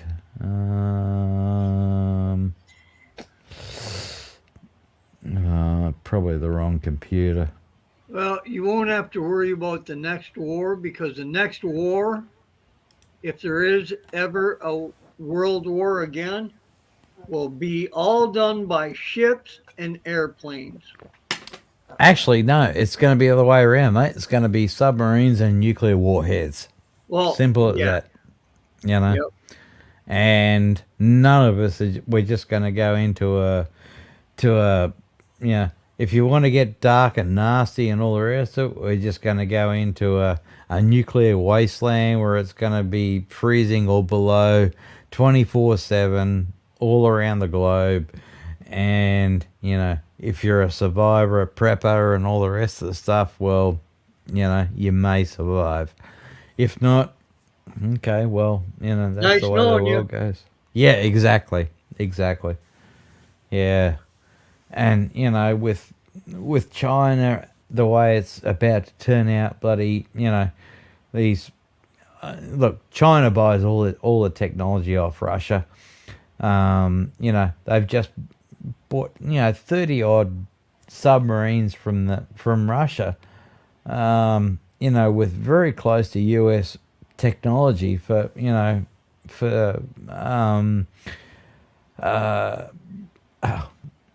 nuclear capable. Not just nuclear driven, but nuclear capable of delivering warheads to anywhere on the planet. If someone is stupid enough to hit the red button and start World War III, which luckily didn't happen in the last Cold War, and we're now heading into another Cold War, if someone does hit that button, we can pretty much all kiss our asses goodbye. Yeah. Let's face it. It's sad, but I mean that's the way it is. There's that much arsenal and firepower and stuff compared to World War Two. The average human being is done for. If you survive the first strike, you better have a lot of baked beans in your cupboard. That's all I can say. Yep. Getting back on topic. Number Yeah, 9. sorry. Yeah. Number 9, I have 2 of them under. One is a goose, and one is geese. But isn't geese the plural of goose? Well, it is, but you got two species of goose. Okay. Okay. So the regular goose that everybody knows, the white with the black wingtip, China is at number 1 with 2.6. Now these are all in million tons or 1,000 tons. Egypt is at number 2. Myanmar is at 3 with 12,000. Madagascar is at 12,000. And Taiwan is at 12,000 tons. Taiwan. Taiwan is in there. I always thought they were big on, like Hong Kong. They were always big on duck, but I had no idea that goose was up there. Is Australia even on the list? Because I have No. never seen goose on our list whatsoever. No, I only pulled up the top 5. Right, okay. So if they are, maybe they're top 20. I don't know. Yeah, look, it's probably only, Chinatowns and stuff like that would, probably have them anyway. But, we don't see goose meat whatsoever. To us, in Western society, they're kind of like swans type of thing. Right. They're something that, they're really, really pretty. Why would you kill and eat them? But other countries, that's what I'm saying. It's a cultural difference, Why Yeah. would you eat them? And other countries go, yeah, well, that's what we eat for breakfast. So, it's okay. It's all Now cool. the other style of goose is like the Canadian goose, Oh yeah. the black head with the white, looks like a smile under their beak with the brown Mm. feathers. Yeah. Yeah. Yeah. Yeah. Now China mainland is at 2.7 million tons. Egypt is at 21,000 tons. Hang on. Taiwan Sorry. Hang on. What was China and what was Thailand? China mainland is at 2.7 million tons. 2.7. Yeah. Egypt is at 21,000 tons. Okay, that's a big Taiwan difference. is at 15,000 tons. Right. Myanmar is at 15,000 and Madagascar is at 12,000. I can't look. I kind of leave Myanmar off the list of everything because they will eat anything that's edible. Um, I don't know where that is, so I'd have to look that one up. it's very very close to Thailand. You can drive there. Trust me. Oh, okay. Um, um, and that's probably why Thailand's not on the list because they've got their own cultural stuff and then beautiful food. There's no Well, doubt that about could that. fall under Taiwan. Yeah, but Taiwan, no, Thailand is, oh, trust me, Thailand is completely different to Taiwan. Absolutely different. But, look, I spent a lot of time in Taiwan, from north to south, um, working there for, oh God, 20 years, supporting them and, shooting IMAX and building theatres and bits and pieces and science centres and bits and pieces. But as for, I mean, they're very similar to mainland China, not Hong Kong, but mainland China, with their, and a lot of Japanese influence with their bento boxes and bits and pieces for lunch and all that sort of stuff. But what I experienced in Taiwan was just like it's a place of its own, and that's why I am so. I don't give a shit what anybody says. It's a country in its own. China says it owns Taiwan. Well, they can go and sit on a barbed wire fence as far as I'm concerned when it comes to that. Taiwan's its own country. You Right. know, shoot me down. I don't care. I'm not even watching the chat at the moment. I don't care. I spent so many years in and out of Taiwan. They are different people. They got out when the going was good because they saw what was going down in China and said, nah, we're out of here.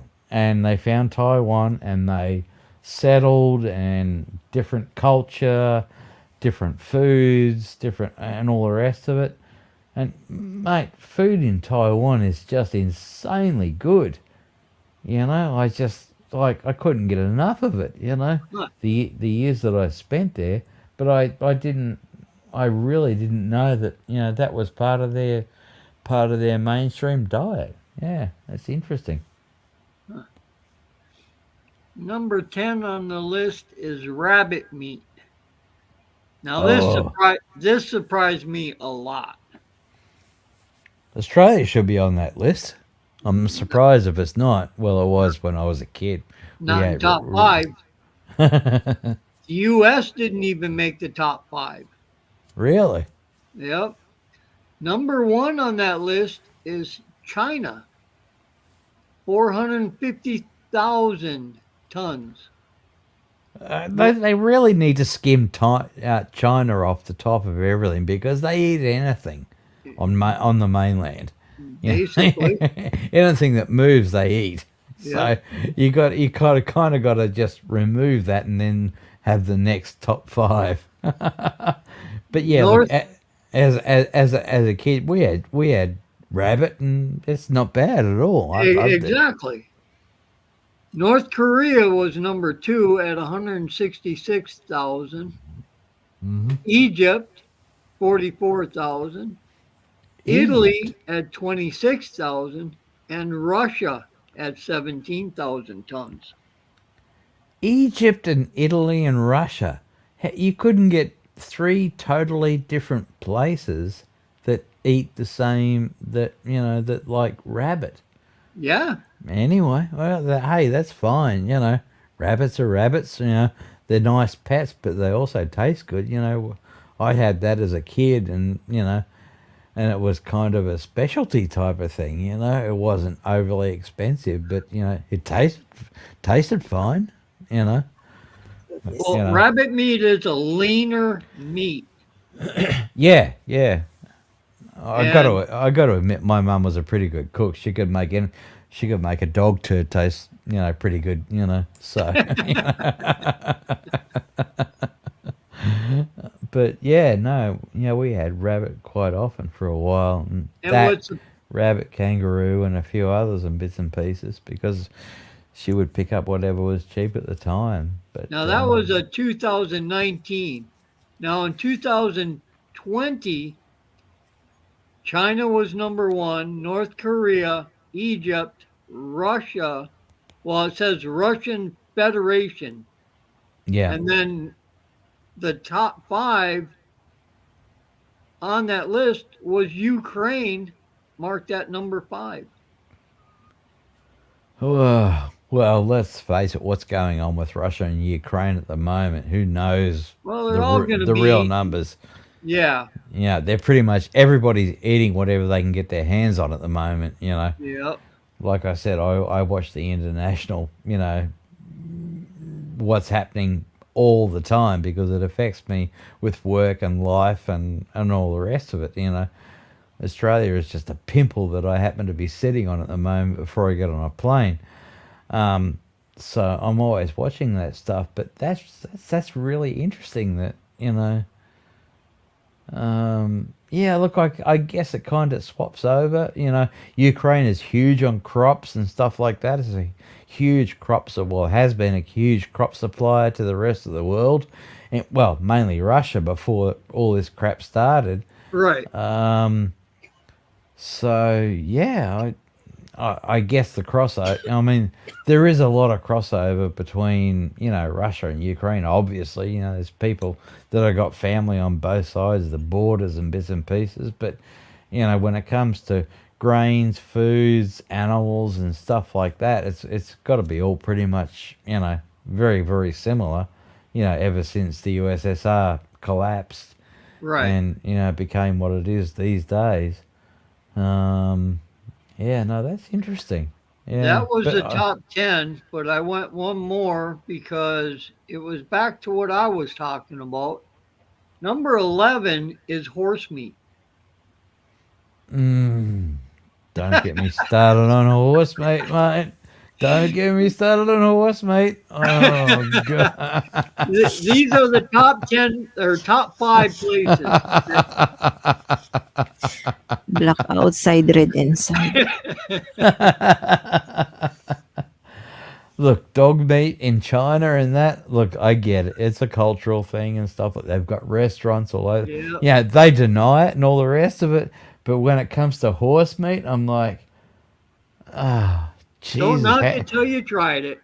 Yeah, that's it. Because look, we eat kangaroo here in Australia, and we eat snake, crocodile, bits and pieces, and that. So, look, if people eat horse meat in some countries, look, it grinds on my brain a little bit. But I think, no, hang on a sec. We eat our local, whatever's on our coins, basically, is part of our diet. So Exactly.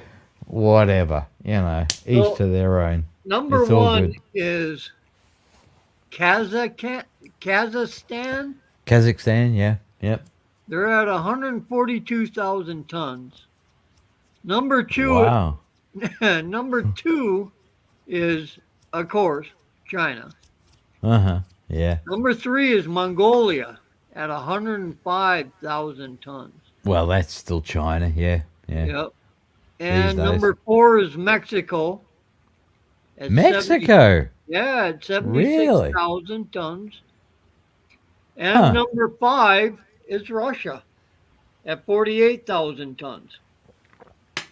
Mate, the last two I would never have guessed, especially Mexico and Russia. Yeah. Wow, that's that's mind blowing. I mean, when I spent again, unfortunately. Well, fortunately, no, I'll say fortunately. I spent a lot of time in Mexico and the surrounds, mainly in Mexico City and stuff like that. And there was no sign of horses or horse meat or whatever. Well, not that I knew of at the time. Because we built a lot of IMAX stuff, in Mexico and shot a lot of movies there. Um, and there was never horse on the menu, but hey, it could have been. I wouldn't have known, because the way the Mexicans do spicing and stuff like that, it was just insanely good. Um, but Russia, Hey, I get. they're right up there, top 5. What year is this, mate? 2019 and 2020. Okay, yeah, it's not far. Yeah, yeah, Only a couple years back. yeah, it's not far away. Yeah, that's interesting. Yeah, bloody hell, I hate to be a horse.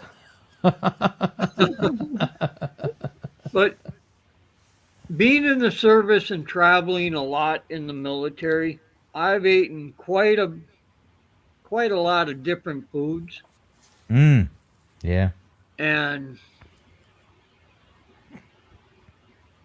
horse meat was not one of them I was expecting. yeah, yeah, yeah. No, but you know, look, my job is pretty much, you know, like the private side of the military. I was just all over the planet Yeah, all the time and all the rest of it. So you just ate what you were given or whatever country you were in. you either liked it or you didn't. Well, you either liked it or you didn't eat. It's as Right. simple as that. Um, Or you dug in your pocket and got something else. yeah, chewing gum for a couple of hours. Get get that taste out of your mouth. That's the one. Yeah. Yeah, I've had that a couple of times. Yeah, yeah. But yeah, I mean, there's not too many countries. Actually, there's no countries that I couldn't find something on the local menu. Forget the Frang or whatever the local Western menu, because that was only reserved for, hotels and bits and pieces like that. I always made it was just like focused on, all right, let's eat local. Let's find out, because it was not just me. I mean, I had a team with me. I'm leading a team of 6 to 8 people, to get jobs done, either shooting movies or building theaters or whatever in whatever country. It's just like, guys, let's find whatever's local, whatever's good, and, get used to it or get on a plane and get the hell out. Yep. I could say it a hell of a lot worse than that. But the fact that we were private, not military and stuff like that, we had the option. And, yeah, okay, we lost half a dozen people over the years, half a dozen engineers that just couldn't deal with it. But, once you get your head around that, you're in a different country, different culture, different food, different people, different way of, I mean, that's what another reason, that's why I keep telling people that I love the Philippines so much, because once you understand the culture, it's just like, oh, wow, it's so relaxing. It's complicated, absolutely. There's things you got to watch out for, absolutely. But, at the end of the day, it's old school. Yeah. That's, probably like yourself, Richard. We look for old school and all the rest of it. And that covers everything from culinary to, life to, the way you live your life, all those things that are combined, and Thailand's different, Myanmar is another country that's got problems, but, you go to Oh God, I've been to Colombia a couple of times and been Well, shot at. every Shot at. culture has their own way of cooking things and what they actually grow and eat. Absolutely, yeah. It's very much local, and if you can't adapt to local, you're gonna be in trouble. You know, Right. simple as that. You know, and that's one of the reasons. I guess because I got picked out of university and my engineering degrees and bits and pieces so early. I got picked up, got sent to Toronto, and then got thrown out into the world and said, "All right, you're going to this country, then that country, and all the rest of it." It was just like, well, this is life. And that's what I keep telling people is just like the world is the globe, especially Asia Central, is such a big and different place. You know, get used to it or get the hell out. You know, but basically it's beautiful. you know Everything, everybody has just got their own way, and if you can't adapt, get the hell out. Yep. Simple as that. Yep. Don't try and change it. Just No, move on. yep, exactly. No, no, no, that's the worst thing you can do is try and change it because you end up in jail or Yeah. blacklisted and thrown on a plane. Simple as that. But you know um look, I gotta admit, I'm biased towards the Philippines because I spent so long there. But I spent the bulk of my life everywhere from Hawaii down to Auckland in New Zealand, across to Dubai, and in the Middle East. That was my patch that I had to look after, either in basically for the engineering side of it, be it Right. filming or on the picture side of it, the projection side of it. um, and you just once you hit the ground in those countries, you just go, it's like a switch changes, and you go, all right, I'm in this country. It's just like I don't bother trying to order this food or eat this food or whatever. I don't talk to this people because or whatever, for whatever reasons. And then you get on a plane 2 days later and you get off in Taiwan and everything's different. You get on a plane, you know, after a week or a month or work or whatever in Taiwan and go to the Philippines and everything's different. And then you go to China and everything's different. And after a while, it just becomes your brain switches, and it's not just, it is cultural. It's food, it's way of life, it's way of living, and you just go, oh, okay, that's cool, that's different, you Yep. know. And food, you know, and that's why I like the subject tonight. Is food is such a big thing because it crosses so many cultural borders. Whether you can speak the language or not, if you can eat the food and smile with somebody from another country, even if you can't speak the language, you know, food is, it's one of the major things that allow people to cross cultures. That's what I found anyway. Some people might not get it these days, but I'm just an old bastard. That's how that's how I got around. you know, Well, someone says something you can't understand, but they put food in front of you, and you go, oh, you oh, understand that real quick. real quick, mate, real quick. You smile and go, damn, that tastes great. I don't know what it is or what you did to it, but that is great. And Yeah. when the other person from that community, from that country smiles, you've got a connection. Right. Right. Mm. Yeah. I gotta. My growing up was what I seen on TV. The third world countries and what was going on somewhere else was only by a black and white TV. Yeah. Yep. Well, after graduation, I joined the service and got a Mm. taste of the real world. Let me tell you what, that taste put a sour taste in my mouth. Really? Do you think that was because of the government side of it? What they were, throwing at you, Well, or what you were seeing? a lot of it had to do with political. Yeah, yeah, that's what I figured. Yeah. So in the service, my first tour of duty was Beirut. Oh shit. So I was over there in October '83 when the embassy got bombed. Yep, Now I was there. I remember it Always well. got a war, Beirut. My Yeah, that's boots right. were You went far away, honey. Yeah. right. My boots were literally on foreign soil. Mm. So after that, I got flown out. Had to wear Mickey Mouse earmuffs over my ears for the longest. I think it was like 3 months because of having shell shock. Yeah, yeah. So after that, I got free reign. I went up in front of one of our commanding officers, and he told us write down your three top priority wish list. That means put down 3 places that you would really love to go see. Mm-hmm. So I said, okay.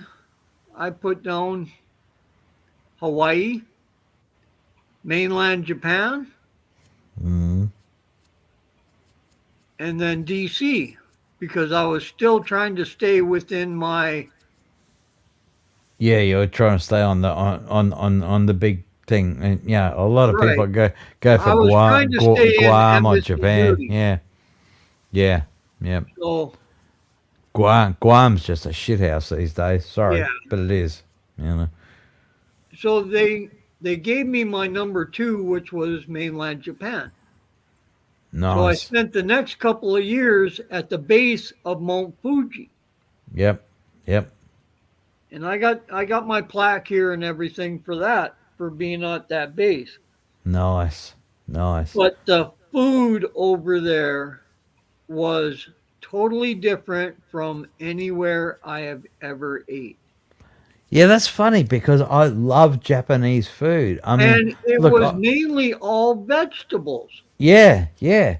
I mean, you had a bit of fish or occasionally a bit of pork, but the bulk of it was when Vegetable. it was vegetable and Yeah. rice. But the way they do it in Japan and from the north to the south, it can be totally different and stuff like that.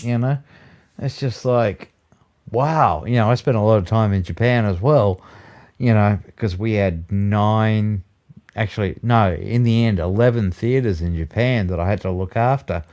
Um, and, and Kansu, oh God, and he's retired now. He was the boss of Japan. Um, but look, look, I get it. The food is it's a cultural shock. But once you get used to it, But man, was that some great ew, food. oh, it's I fantastic. wish I I could. love it. And they cook right in a wok. Yeah, yeah. And It's I like, wish I could learn boom. how to cook like that because that food was phenomenal. Look, I don't know what it's like where you are, mate. But in Australia, we've got a couple of fast food places that cook it in the wok, bang, straight in the box, and all the rest of it. It's super expensive and it tastes like shit. Yeah. It tastes nothing like We we got a the real couple stuff. of Oriental restaurants here, and I swear half of the people in there are Mexican, Hispanic. In Australia, the bulk of them are Chinese. Pretending to be from Thailand or Thailand. Taiwan Right. or Thailand. But yeah, yeah, yeah. No, I get it. Yeah, same thing. Either rice or noodles. How much spice do you want and all the rest of it? Yeah. And double the price. And I won't eat there anymore. Screw it. I won't eat there neither. Yeah. I'll just assume mess up my taste buds in my own house trying to cook it right or don't eat it. Yeah, that's the one, mate. Yeah, that's the one. All right, we've been guest bagging too long. I'm just going to put this on pause for a minute while I go and take a pee and all the rest of it. Yeah, Timmy has my plaque on her laptop as a wallpaper. Nice. All right, I'll be back soon. No worries.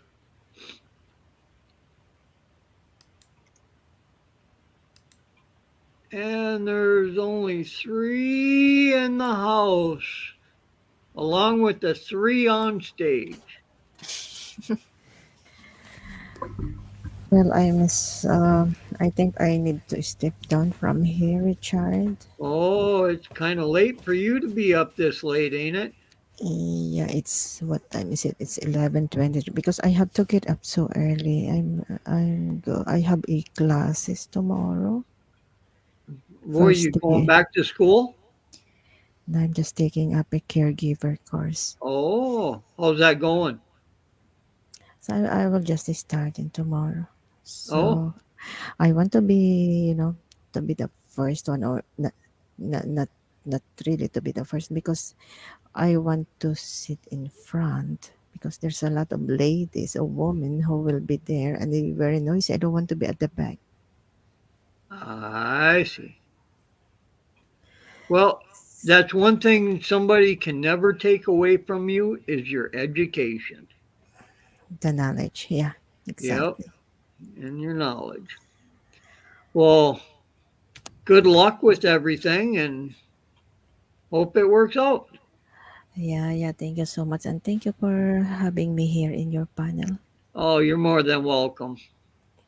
Yeah, I will see you again next time when I'm free. Okay. Okay, Take care. bye. Okay, bye Bye. everybody in the chat. And bye. CCTV is here. Oh, Yeah, she dropped. She dropped. she's still here. Faye's here. Yeah, good night, Cici Faye, and the rest in the chat. Bye. Faye, the link is up there if you want to come up. I don't know who else is here being in chat, but the link is up. You're more than welcome.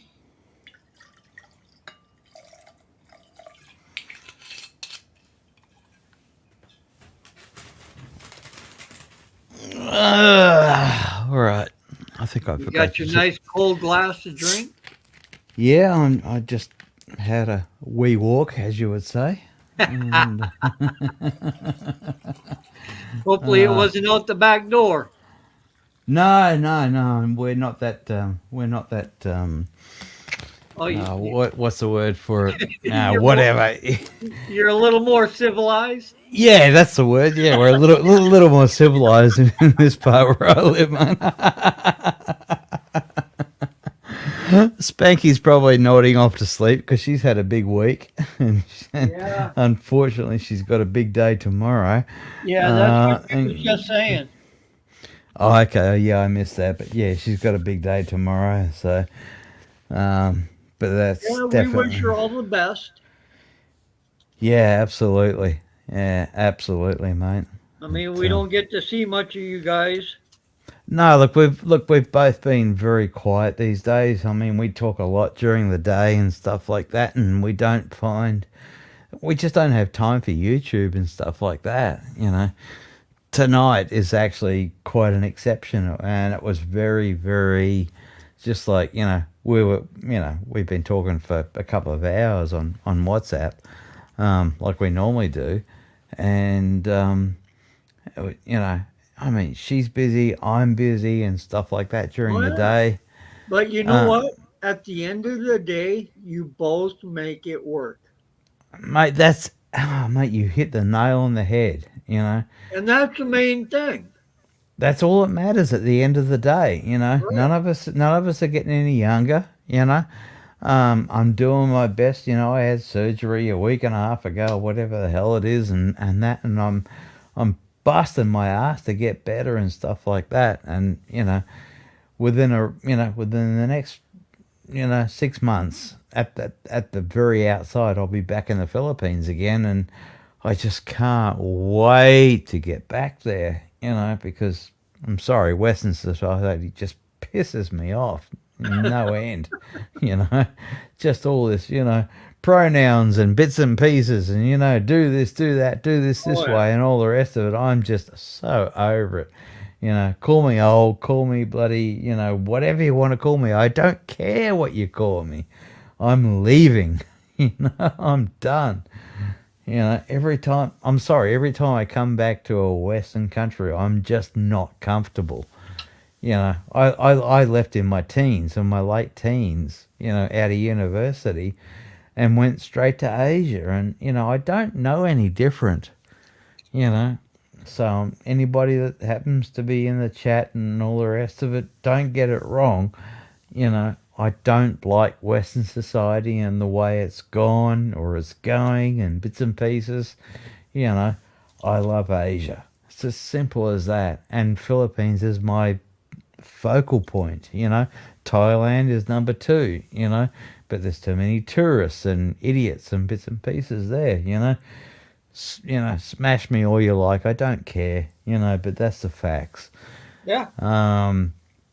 You know, Philippines is just that beautiful balance of just life is just like, as I say in Thailand, sabai sabai. Just, you know, just, if it Everybody doesn't, has their own place that they want to be in. yeah, their own place at their own No, that's time. that's their opinion. So Yeah, yeah, and that's how life should be, you right. know. That's exactly how life should be. I mean, I drive, you know, I go to the supermarket and stuff like that, you know. I get pissed off at a red light. You know, it's just like, why? There's no one going the other way. It's just because the system says it should be this way.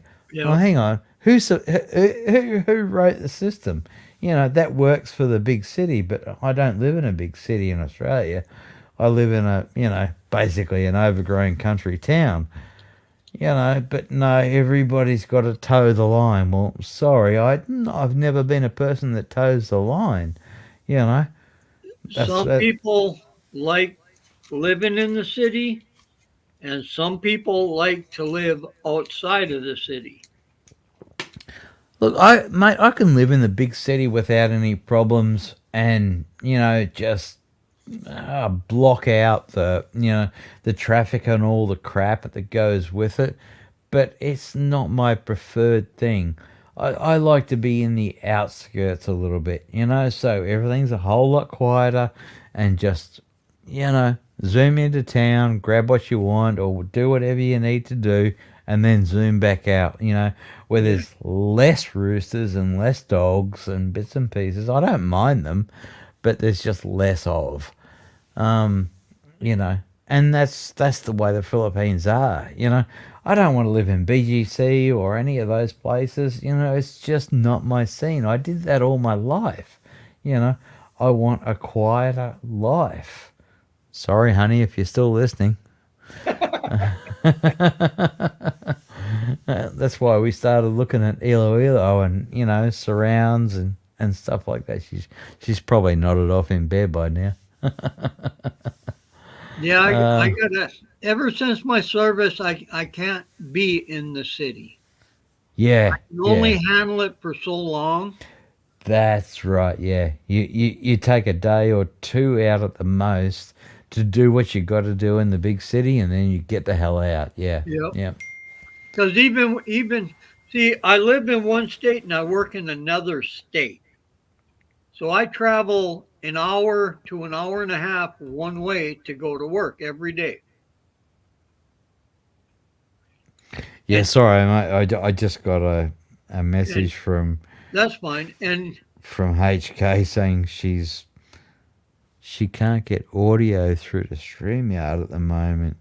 Um, she can hear, but she can't talk. So, tell her to uh, jump over to YouTube. no, that's what I mean. She can't get audio through to YouTube at the moment. Audio isn't get to StreamYard.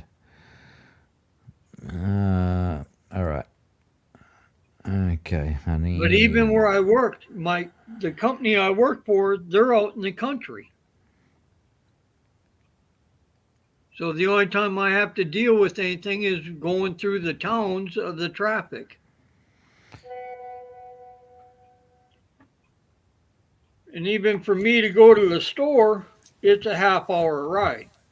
Yeah, Yeah, look, I live on the outskirts of all right, I'm in Australia, I'm in Queensland, and I'm well away from the central Brisbane, which is nothing more than a freaking giant country town compared to Sydney or Melbourne. Um, but, I couldn't stand living, I just I can't do high rises and condos and bits and pieces that are in the city and stuff like that. It's just not my scene. I Nope. can do a condo that's 20 minutes out of town. That's no problem at all. I'm not worried about the size of where I live or where we live and stuff like that. But I just can't do the big grind, like Manila and Cebu and stuff like that. I need something in between, um, you know, between. All right, okay, I've focused on Iloilo. Between that and the province, in between, I think Timmy's somewhere out that neck of the woods. Um, to me, that is just a comfortable thing that you can go, all right, it's peaceful and stuff like that, but it's not too far away from food, healthcare, and all the rest of the stuff. So, that's the way I see it anyway. And cost of living makes it really, really worthwhile. Yeah. But I'll spend a little bit more to move outside than to be in that hustle and bustle every day. Yeah, yeah, me too, mate. Yeah, me That too.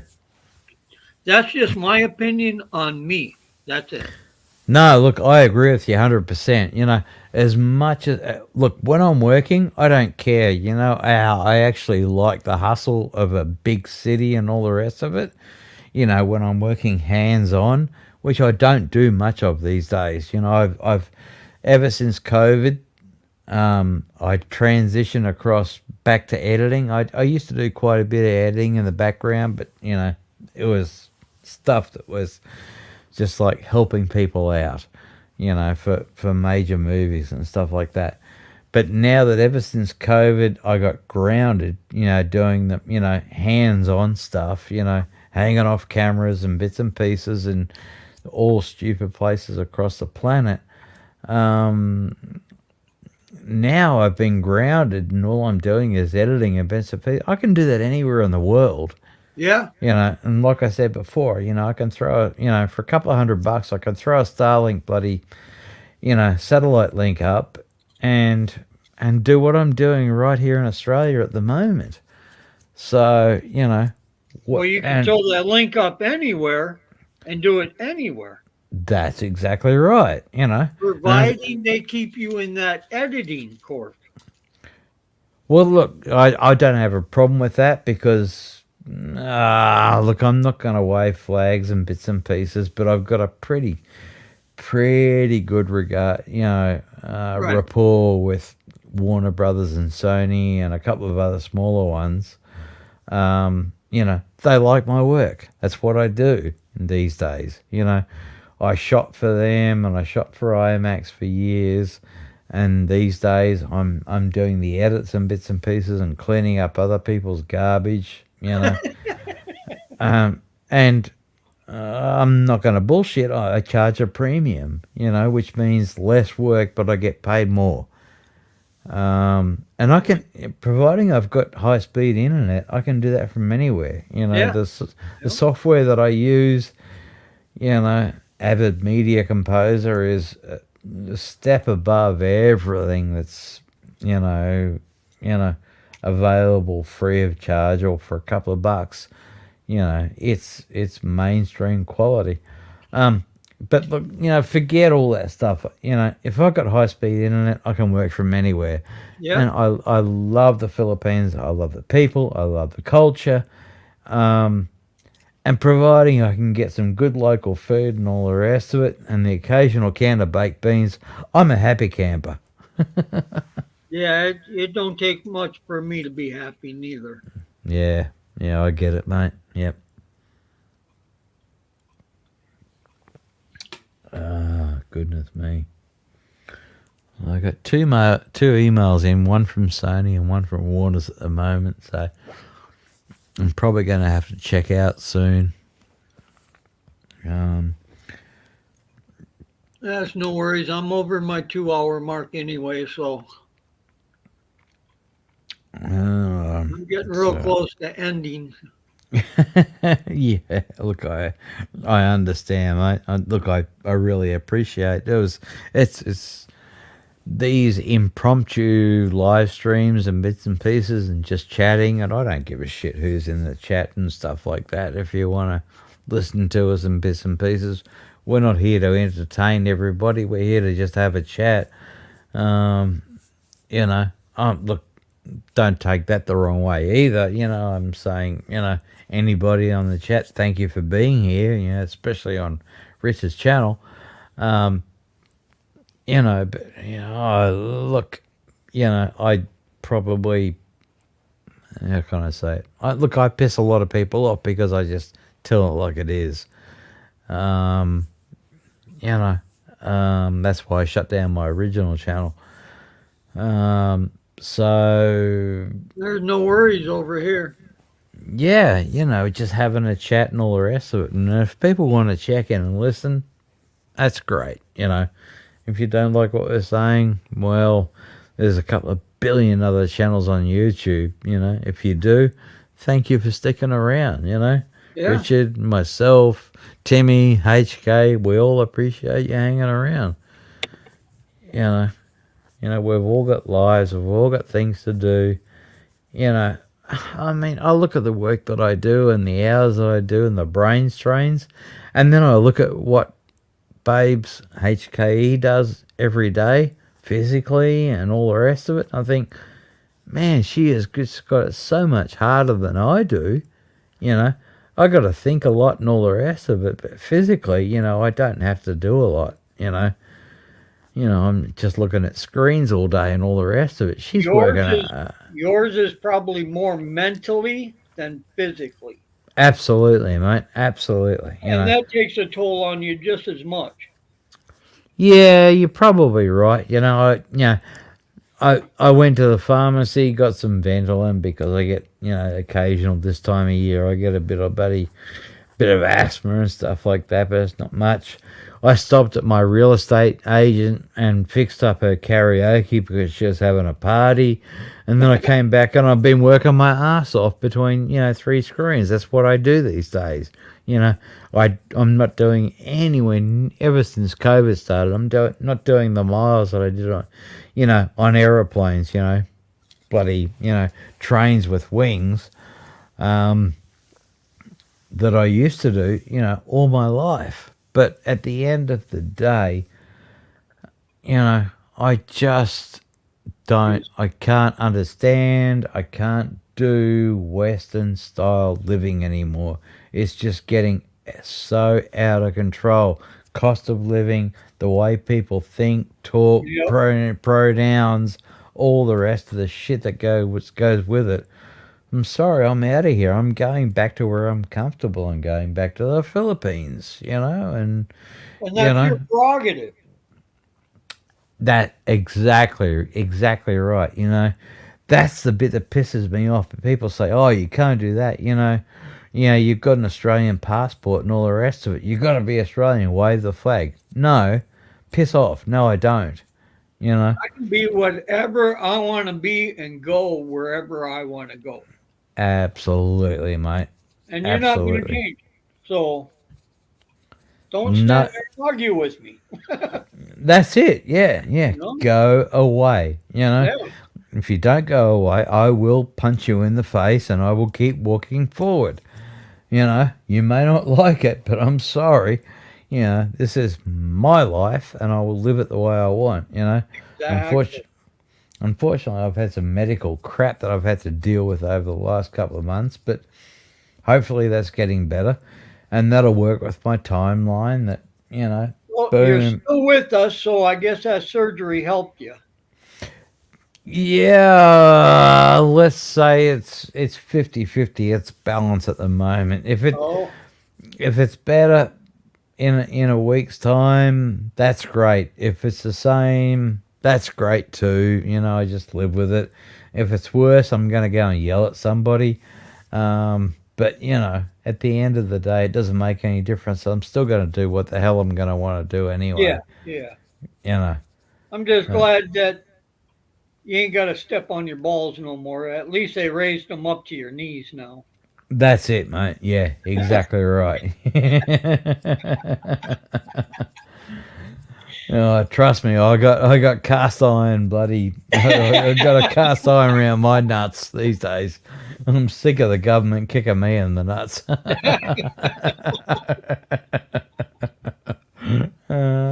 Funny. That's great, mate. That's great. Yeah. Uh, Jesus. All right, Chris. I shall let you go and enjoy your night or day, whatever time you got over there. Yeah. What's the time at the moment? Is it nighttime or daytime over there? It's 1:43 a.m. It's two o'clock in the morning at the Oh, moment here. yeah. I'll let you go play. No, that's all right, mate. Yeah, look, I've got a couple of emails with, one from Sony, one from Right. Warner's going, we want this and we want that. And I'm going, well, they're two different things. So I'm going to have to write an email saying, well, you can't have both. Work it out between yourselves, and tomorrow I'll just start working on bloody whatever they come to some agreement. But the problem is it's the weekend. Right. Like I was saying to Babes, you know, everything is 24 hours away from me, because I'm in Australia at the moment, Right.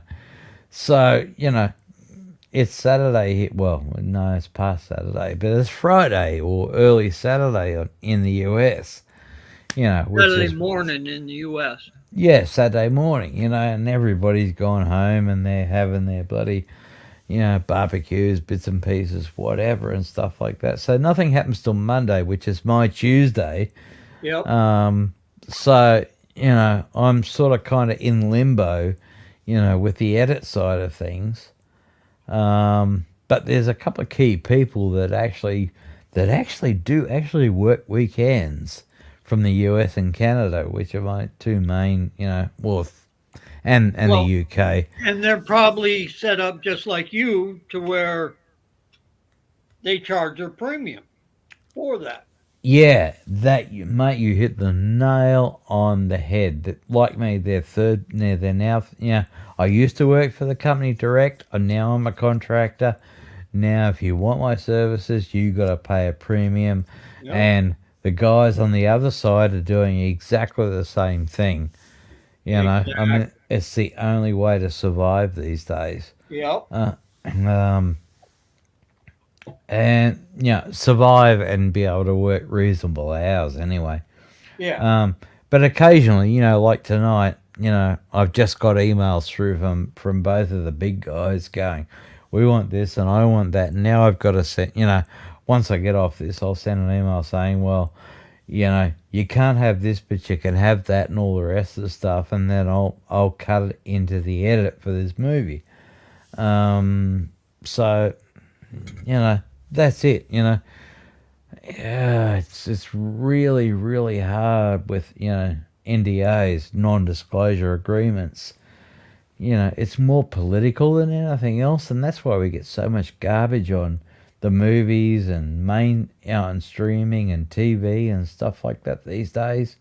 It's just like, you're constantly thinking, hang on, which market is this going to? What Yep. do I have to cater to and all the rest of it?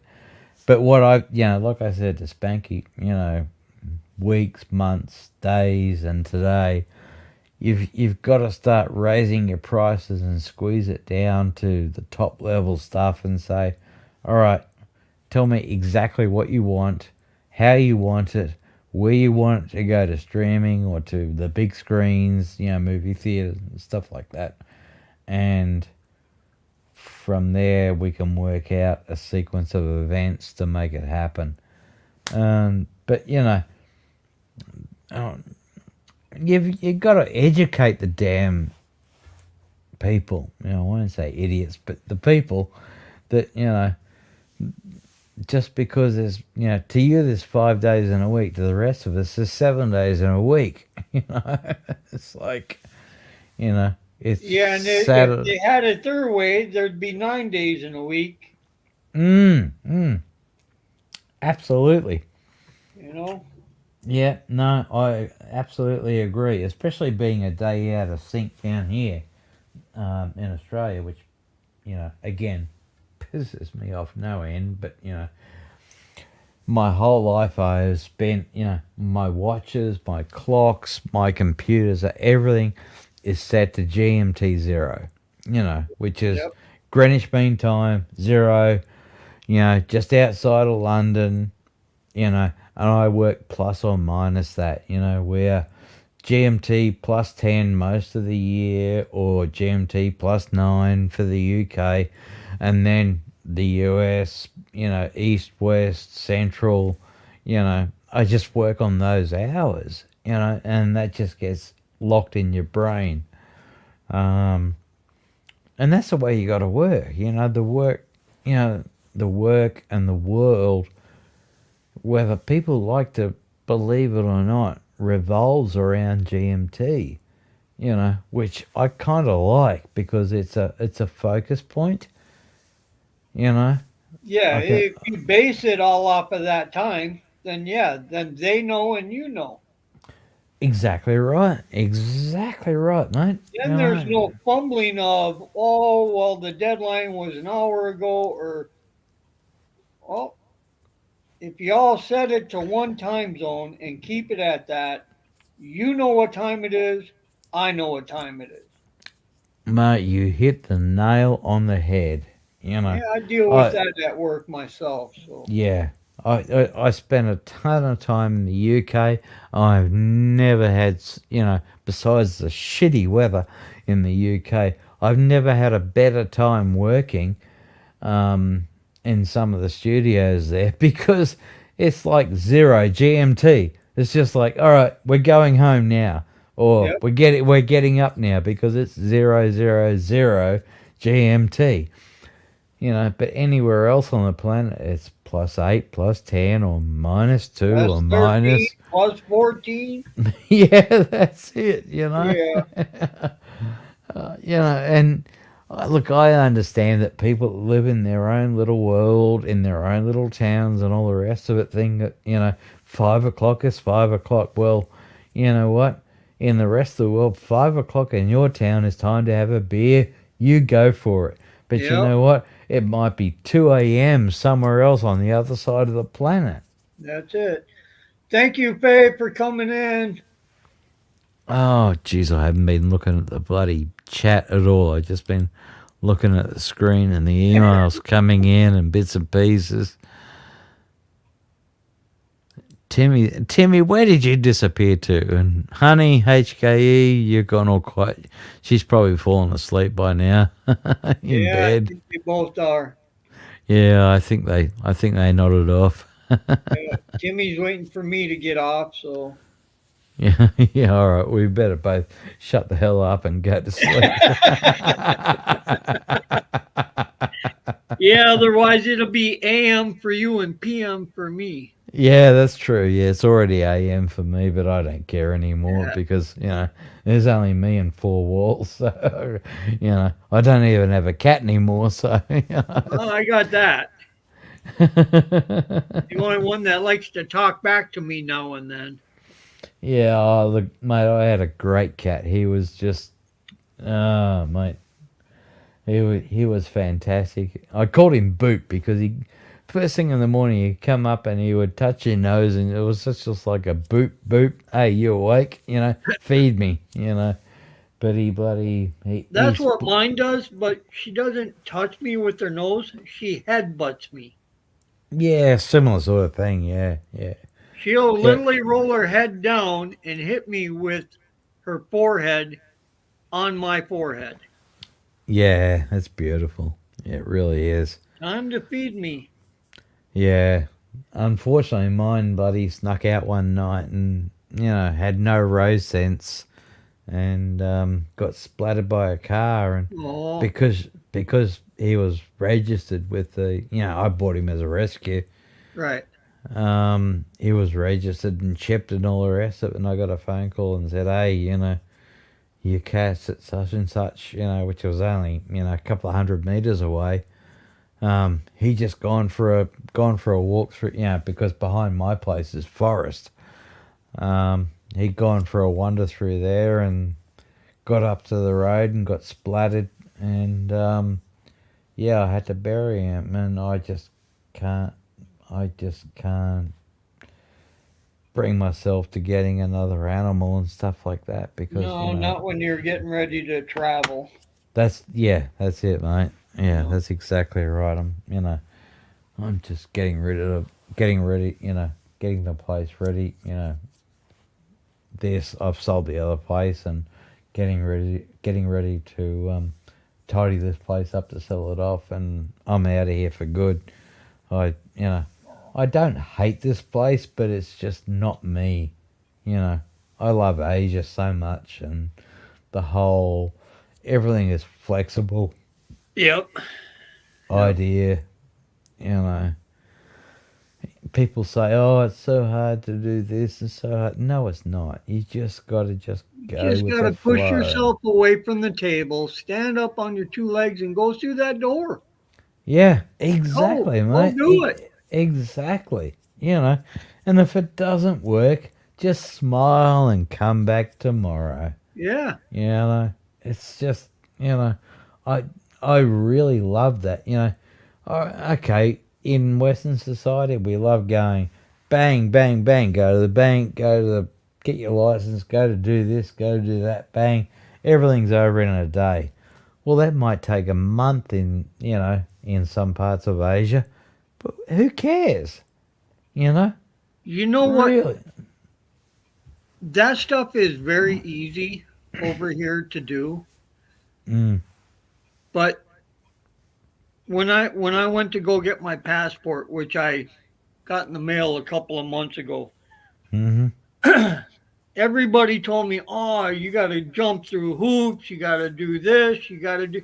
You know what? That was the most easiest thing I've done compared to going and getting my driver's license. Yeah. I No, went in there, the exactly. lady stood right in front of me. She asked me all these questions. I wrote it down on the form. Here you go, paid her money. She says, okay, everything will be in the mail for you in a month. Yeah. I was Yep. like, what? She goes, yeah, you're done. Yeah. Yeah. No, look, I've got a stack because I traveled so much over my life. I've got like 7 passports that have run out of pages, and unfortunately, my new one I haven't used that much, but it's going to run out in the next 2 or 3 years. So I've got to get a new one. Yeah. So it makes it easier to roll into the embassy and get it renewed. Blah blah blah. But the system does work. It's slow. It grinds away and stuff like that. People bitch and moan and all the rest of it, but the system still works. But you just got to be aware of You got time to have the time frames. and the patience. That's exactly right, mate. Exactly right. I know the Australian Embassy in Manila really, really well, and they know me really, really well. I literally bought, a suitcase of paperwork and documents the last time. They're going, please leave that at the door. Just tell us what you want. Oh, goodness me. And, just a new passport, and, my wife at the time that has now passed away. We're going to Australia, so, our son could get a better education, blah, blah, blah. And, look, things have changed now. It's a hell of a lot harder to get in and out of Australia, to get into Australia, they've closed borders, blah, blah, blah. Yeah. But for me to get out and all the rest of it, I can get on I've been on a plane, multiple times in the last 12 months, a couple of times to see babes and bits and pieces in Hong Kong and stuff like that. It's it's not rocket science, but I get it. For people that haven't travelled much in bits and pieces, I'd love to be able to just say, hey, no, do this way, but don't do it that way. You Yeah. know, it's just, but that's for Australia. I can't, the US is different, the UK is different. The major Western countries, everybody's got their own ways of doing stuff. It's just, oh my goodness me, can't you all just align and get the same shit together? Exactly. The only thing that kills me is I live in the Midwest in the U.S. Right. And for me, the lowest airtime spent from here to the Philippines that I found is 32 hours. Holy shit. The longest I have seen is 44 hours. Oh mate, that's So, that's a long haul. It yeah, really is. and part of it was a 10-hour layover. Yeah, look, it's the layovers in various countries, Singapore, Hong Kong, Dubai, wherever, to get to the Philippines. They're the biggest pain in the ass, Well, the biggest international airport we have, which is about 4 hours away from me, is Minneapolis, Minnesota. Oh my goodness, that's a tiny place. Yeah. Well, from there, I can leave out of there and go to Tokyo, a straight flight, Oh really? Okay. and it's a 10-hour layover from in Tokyo, and then from Tokyo over. I used to have to go from either LA or Chicago to get to Toronto from Australia, to go to my office. Right. And then go back into either Hong Kong or Singapore.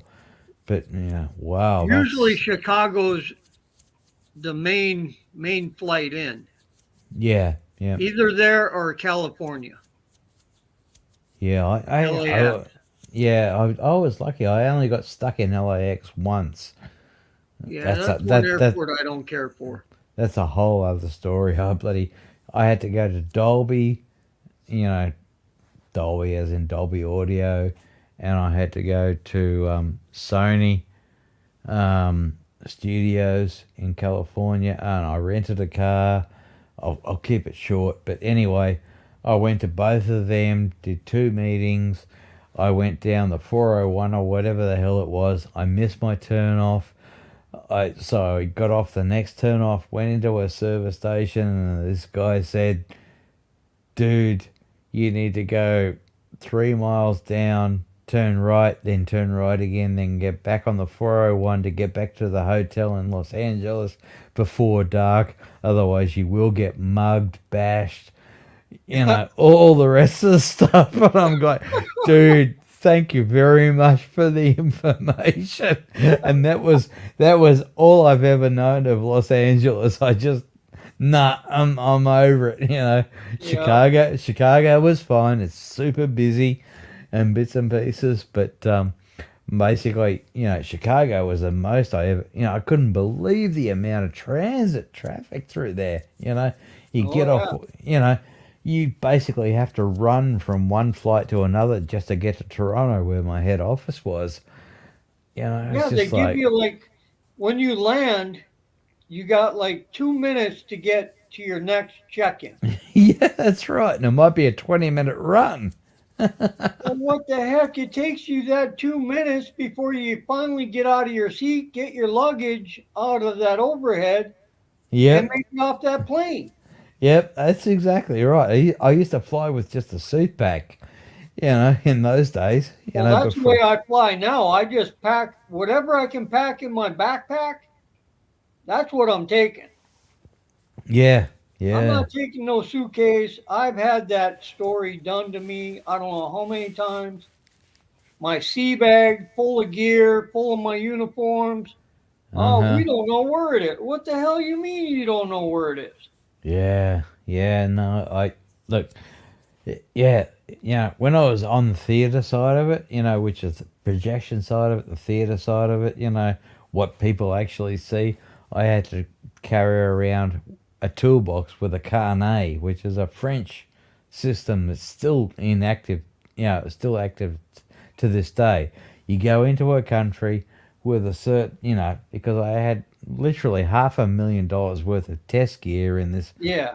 giant, you know, um, flight case of gear, and providing you went in and left the country, they just signed off that you went in, you went out, you didn't sell the stuff and all the rest of the stuff. Everything was fine. That added to it. But when we were filming and bits and pieces, when I was on the filming side of it, it was just like, oh damn! It was literally a suit pack, and catch a breath between flights in Chicago was just. Look, I love Chicago Airport. It's so busy. There's a flight every 36 seconds in Yep. and out of Chicago, 24/7. But you could just get stuff done. You know, I was just so predictable. Everything worked. You could get to another state or another country in the US or Canada and stuff like that. I love Chicago. The town itself, yeah, I can take it or leave it. But the airport, mate, Airport's great. they've got their shit together. Yeah, Yep. yeah. And I thought about just winging it, going from airport to airport, Mm-hmm. and then I started looking at the times, and it was actually longer than if I booked everything at one time with a return. Yep. Yeah. And Look, it's actually cheaper that way too. yeah. Look. I don't know. You're probably around a similar age of me. These days where it doesn't matter so much. You're looking more for comfort, and time doesn't matter so much. If you got to sit in a lounge or whatever, or put your feet up for I don't five, mind putting my feet 8. up for a couple hours, but not 10 hours. Yeah, that's a bit hard. I'm kind of lucky in that I've got 1.1 million frequent flyer points, and so I get to use the lounges and bits and pieces. But everyone goes, "Oh wow, it must be lovely." No, it's not. The lounges are just a free drink and a few snacks and bits and pieces, and it's full Yep. of bloody sweaty people that are traveling the planet. It's they're nothing. You might as well be sitting out at the end of the bloody wherever in Hong Kong or Singapore or wherever, whatever country, and just sitting down, knocking out a bit of work, on a laptop.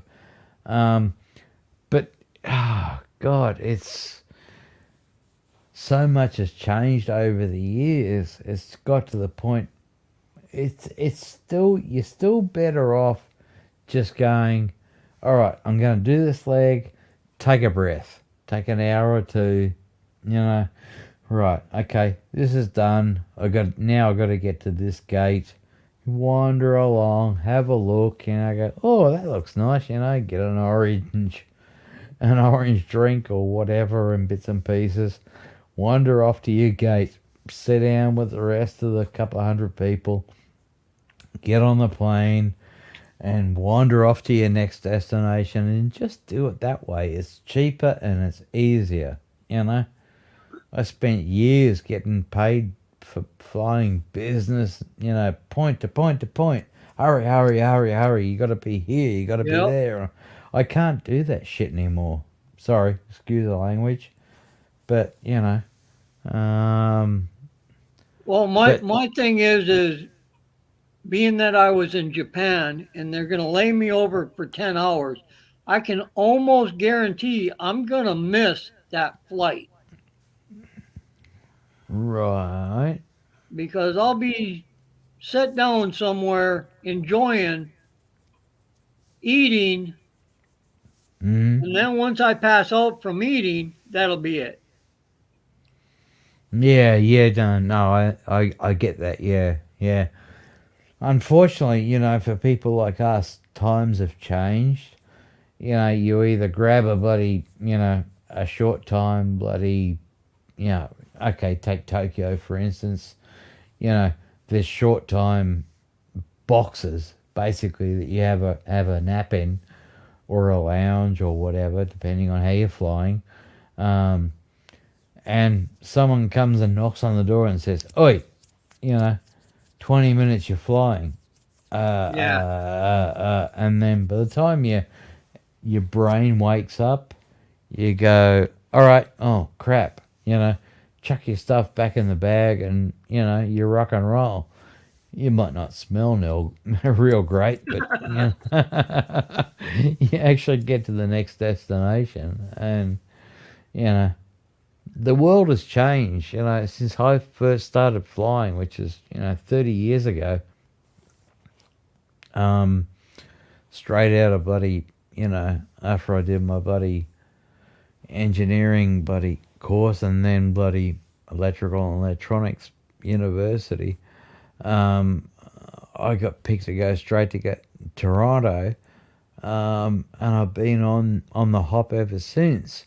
Yeah. But looking at it, everything has changed so much. Everything was so much more flexible, and it's just got tighter and tighter and tighter and more expensive and bits and pieces. So you've got to be able to think on the hop as fast as you can these days. It's Um, uh I'm I'm still looking. So yeah. Look, look, if you're not in a hurry, take it really slow, step by slow step is all I can say, mate. yeah, You I know. I I could take it that way, but I've got 2 weeks next year, Mm-hmm. and I've already planned it. So now I just got to figure out what's the quickest way I can get over there and enjoy the most time. Yeah. Yeah. Okay. All right. I'm with you.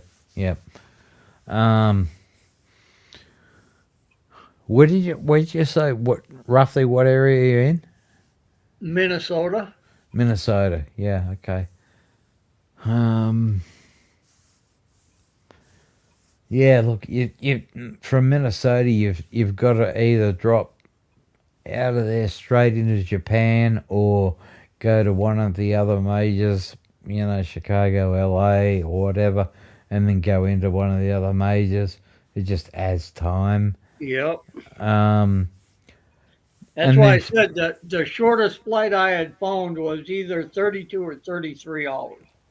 yeah, yeah. Look, unfortunately, out of the US, it's a long way around this big blue planet that we live on. Well, you Thankfully, know, it's only eight and a half hours for me. yeah, From Australia. Well, I'm in the top end of Australia. It's 9, nearly 10 hours from the bottom end. Um, but look, yes, that's a long ass haul. yep, Um, if you can, throw a couple of extra bucks and get a slightly better seat, premium economy or whatever. Do it if you can, because you won't regret it at the other end, because you lose a couple of days just trying to go. Oh crap! I'm upright again. I'm not sitting in a tin can bloody jeepney with wings. To get where I'm going. Um, God, I've done that trip so many. I've done it hundreds of times in different variations, and you know, getting the initial ride is the hardest part. Once you get there, it's easy. It's jumping a jeepney, a tricycle, whatever. Or a grab these days and bits and pieces and get to where you want to go. Um, yeah. you You know, try and go clear across the continent and see what you're gonna take. yeah, that's it, mate. I mean, I look at the US and go, oh Jesus, that's a shit show. Just to get out of the US, and getting out of Australia is relatively easy. Either Hong Kong or Singapore. They're your two major drop points, and then you go where you want to go from there. But Yep. from the US, yeah, they're probably both the same places, but damn, that's a long ass haul. Yep. Especially if you're not on the west coast. Um, that's hard work and a lot of money. So you've got to bloody Yeah, damn, I gotta dude. watch what I do. Yeah, look, I get it, mate. I get it. Don't worry about that. Um, you've got to count the beans.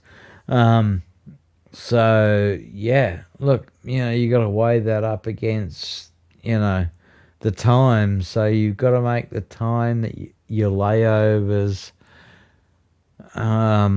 as easy as possible, even if they're a bit long and stuff like that.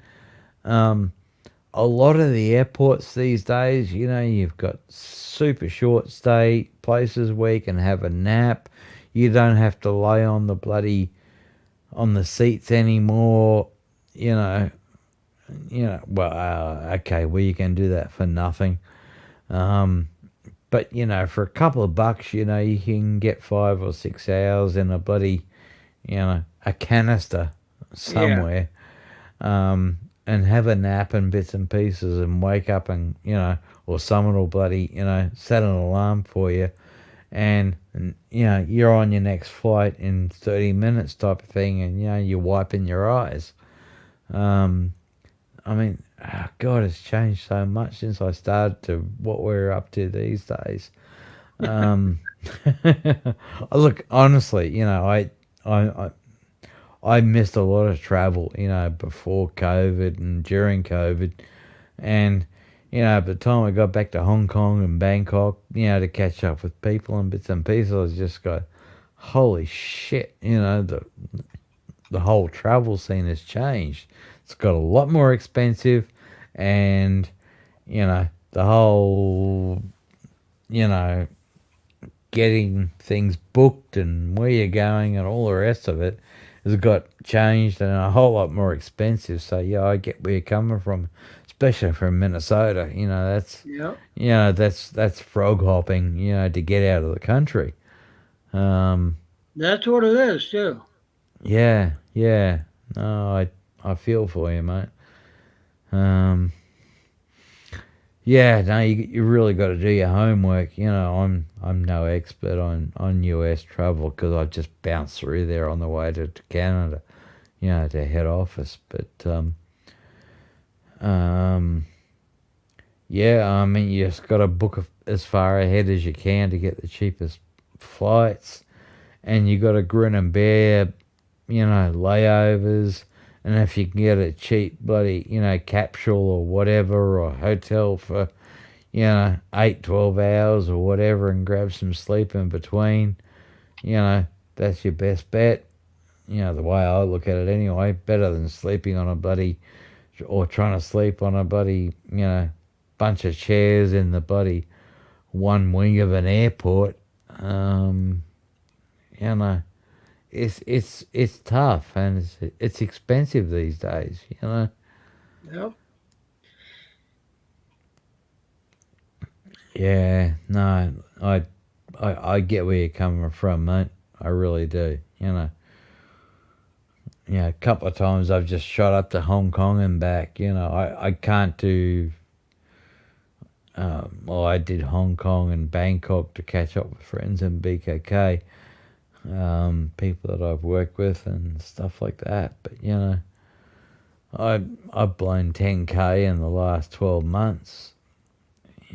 Just to catch up and be with babes for a couple of weeks and see friends in Bangkok and stuff like that. But I can't afford to do that. No way. I don't make enough money anymore to do that That's it. continuously. So you really do have to sit down and go through whatever online and go, oh, hang on, yeah, that's a yeah. You might have to grin and bear it and sit on a shitty seat and stuff like that, and you might have to pay an extra 20, $30 for your bloody luggage, and you know, pay $10 worth of food instead of fucking. Sorry, oh, jeez, I didn't say that. Instead of paying, if you're lucky, paying, 30, $50 on the plane for a meal, if you want to travel, cattle class, that's just what you got to do to get where you want to go. I don't mind flying in those cattle seats as long as there's not a screaming kid behind me. Oh, That mate. just infuriates me. Yeah, I hear you, mate. I hear you so much. I That's mean, my phone and headphones can only go so loud. mate. The biggest, one of the best things that ever came to mankind was noise isolation headphones, which Yeah. came from Apple. Thank God. I put them underneath my headphones when I'm traveling, and I don't hear shit because there's even screaming kids in business class these days. Oh, Luckily, I've still got enough points to travel business class. Um, but even sitting down the back, which I've done a few times in the last couple of years, you just like everything. It's always going to be a shitty meal, and you've just well, got to that's granted. you got to grin and bear the trip. That's Yep. all it is. Flights are twice the price of what they were before COVID. Um, but it's just be all I can say is the old scout saying is be prepared. Yep. And that means put some buy some headphones that for they're not overly expensive. Be it Apple or whatever that are noise cancelling, or some headphones that are noise cancelling, so you don't have to listen to screaming babies. Eat up before you get on the plane and all the rest of it, so you can either take or leave their crappy meals, and just go for it. It's mate, it's doesn't matter whether it's Australia or the US or whatever. US is a bit longer, but it's still the same thing. Our carriers out of Australia, they're shit. They really are. Qantas or bloody Virgin, or the last lot that I flew with, whoever they were anyway. Just getting a couple of beers out of them in business class was just like oh my God. It's just like try and change a tire with a tire on the side of the road. It's just like, oh, give me a break. But look, regardless, find the cheapest way you can, and use that money that you save to recuperate on the stops on the way. Yeah. That's pretty much all I can think of. Having luckily, whenever I've left Toronto from head office, we've always, for some reason, they always go the long way around, but they go from Toronto straight to Germany and then down to bloody, oh, friggin' hell, whatever the place is called.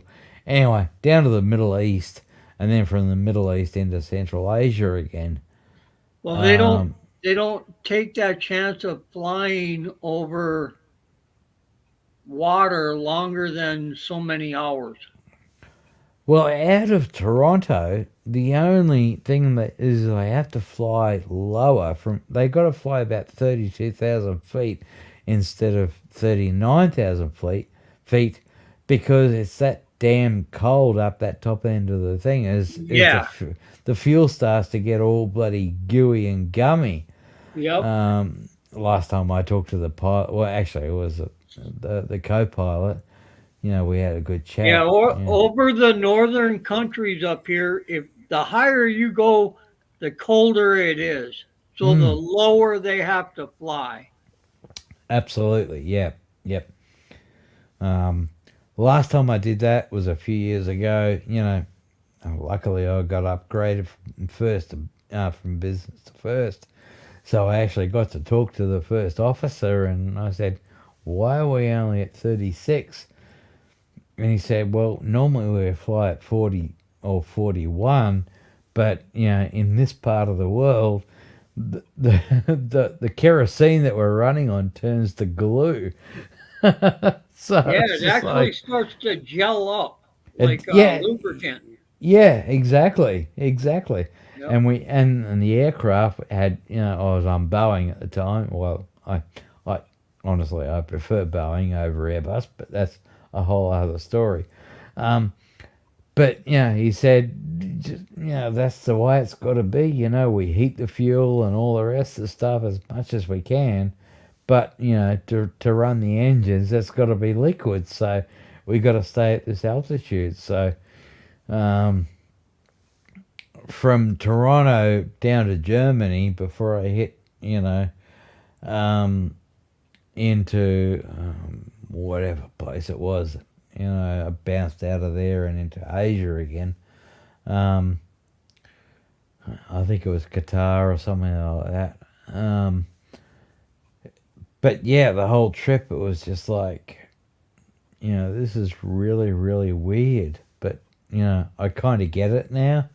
You know, they can't fly at that height. It's a longer trip and all the rest of the stuff. So you got better service because they knew what it was like for the long haul. Yep. But you know, from Minnesota, you know, you're not going across the top. You're going across the middle. So I mean, you sort of kind of got to get from Minnesota to L.A. or Chicago or something like that to Or New get to. York. Or New York, yeah.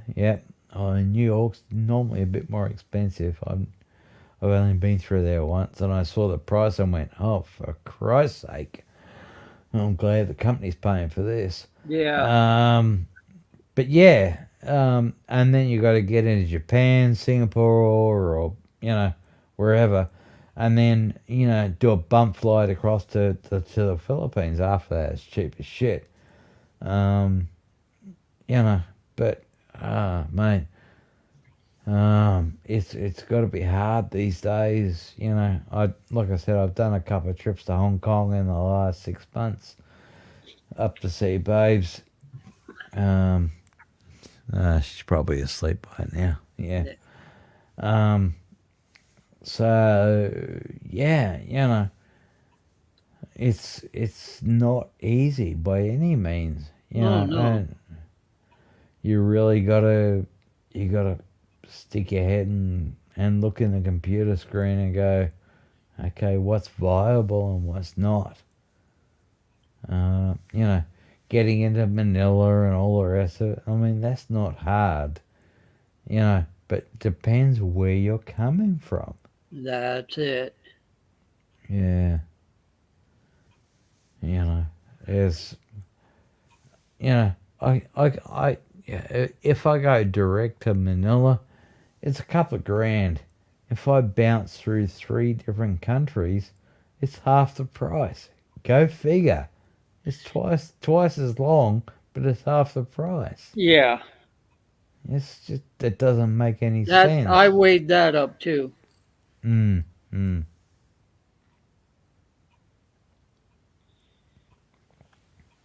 But Ah, mate. let's see. Half of the price and spend 4 days of flying? No. Yeah, look, that's one thing you gotta weigh up. You know, I've just recently had back surgery and stuff like that. You know, before and after the last trip. You know, and I had to blow the points. You know, you know, um, my 1 mile points and go business class to get a lay down seat. But it really wasn't that much difference. We've had, I spent weeks in Hong Kong. But it's, how do I put it? Look, it's definitely worth it, you know. But if you do it the other way around, if you go cattle, you know, sitting in the back end, by the time you get there, you need 2 days to bloody, you know, straighten yourself out and all the rest of it. So you've lost 48 hours to, reclock yourself and, straighten your body out and stuff like that. So you got to kind of weigh it up, what's, one against the other. Um, Yeah, well, that was already said. So once mm, I once I get to the final, it's going to be a hotel room for 2 days. yeah, perfect. Yeah, yeah, Kick back, just relax, let the body adjust, and then game on from there. yeah, yeah, absolutely. Yeah, you're on the right track, mate. Yeah, I've done it hundreds of times over the years. Leaving out of Australia. People think oh, it's only 2 hours difference to the Philippines or 3 hours difference to Thailand, and A or couple zero. hours doesn't matter, but when you're jumping 12 and 13 hours, that's a big jolt on the body. It's a huge job, but I tell you what, even 2 to 3 hours, you hit the ground, and okay, in a work environment like I've always been, and especially when I hit Europe at 0 GMT, I've still got a lot of friends in London and stuff like that that I talk to every couple of days. Um, it's just like crap. You land in the UK, Heathrow or buddy, one of the others. Your world is turned upside down. But getting back to it, 2 to 3 hours, between Thailand or Philippines and stuff like that, you think, oh, that's all right. But yeah, it's surprisingly how much it grinds on you, Yeah, for the first week or so. Our bodies just aren't used to that, to that change. You know, Once you do change, it's fantastic. yeah. Don't get me wrong. That's why I keep saying, the Philippines, Thailand, whatever floats your boat, it's fantastic. Everything outweighs the US, UK, Australia, and stuff like that. Be it food, accommodation, cost of living, blah, blah, blah. Don't get me wrong. I love Central Asia, and that's where I'm gonna put my toes up till I die. Uh, um, and it's get that shit out the way as soon as you can, and you know, you probably know Rike and Chino and other guys like that that have been there for 6 7 years solid. I spent 14 years in the Philippines and stuff like that, but everything's changed again.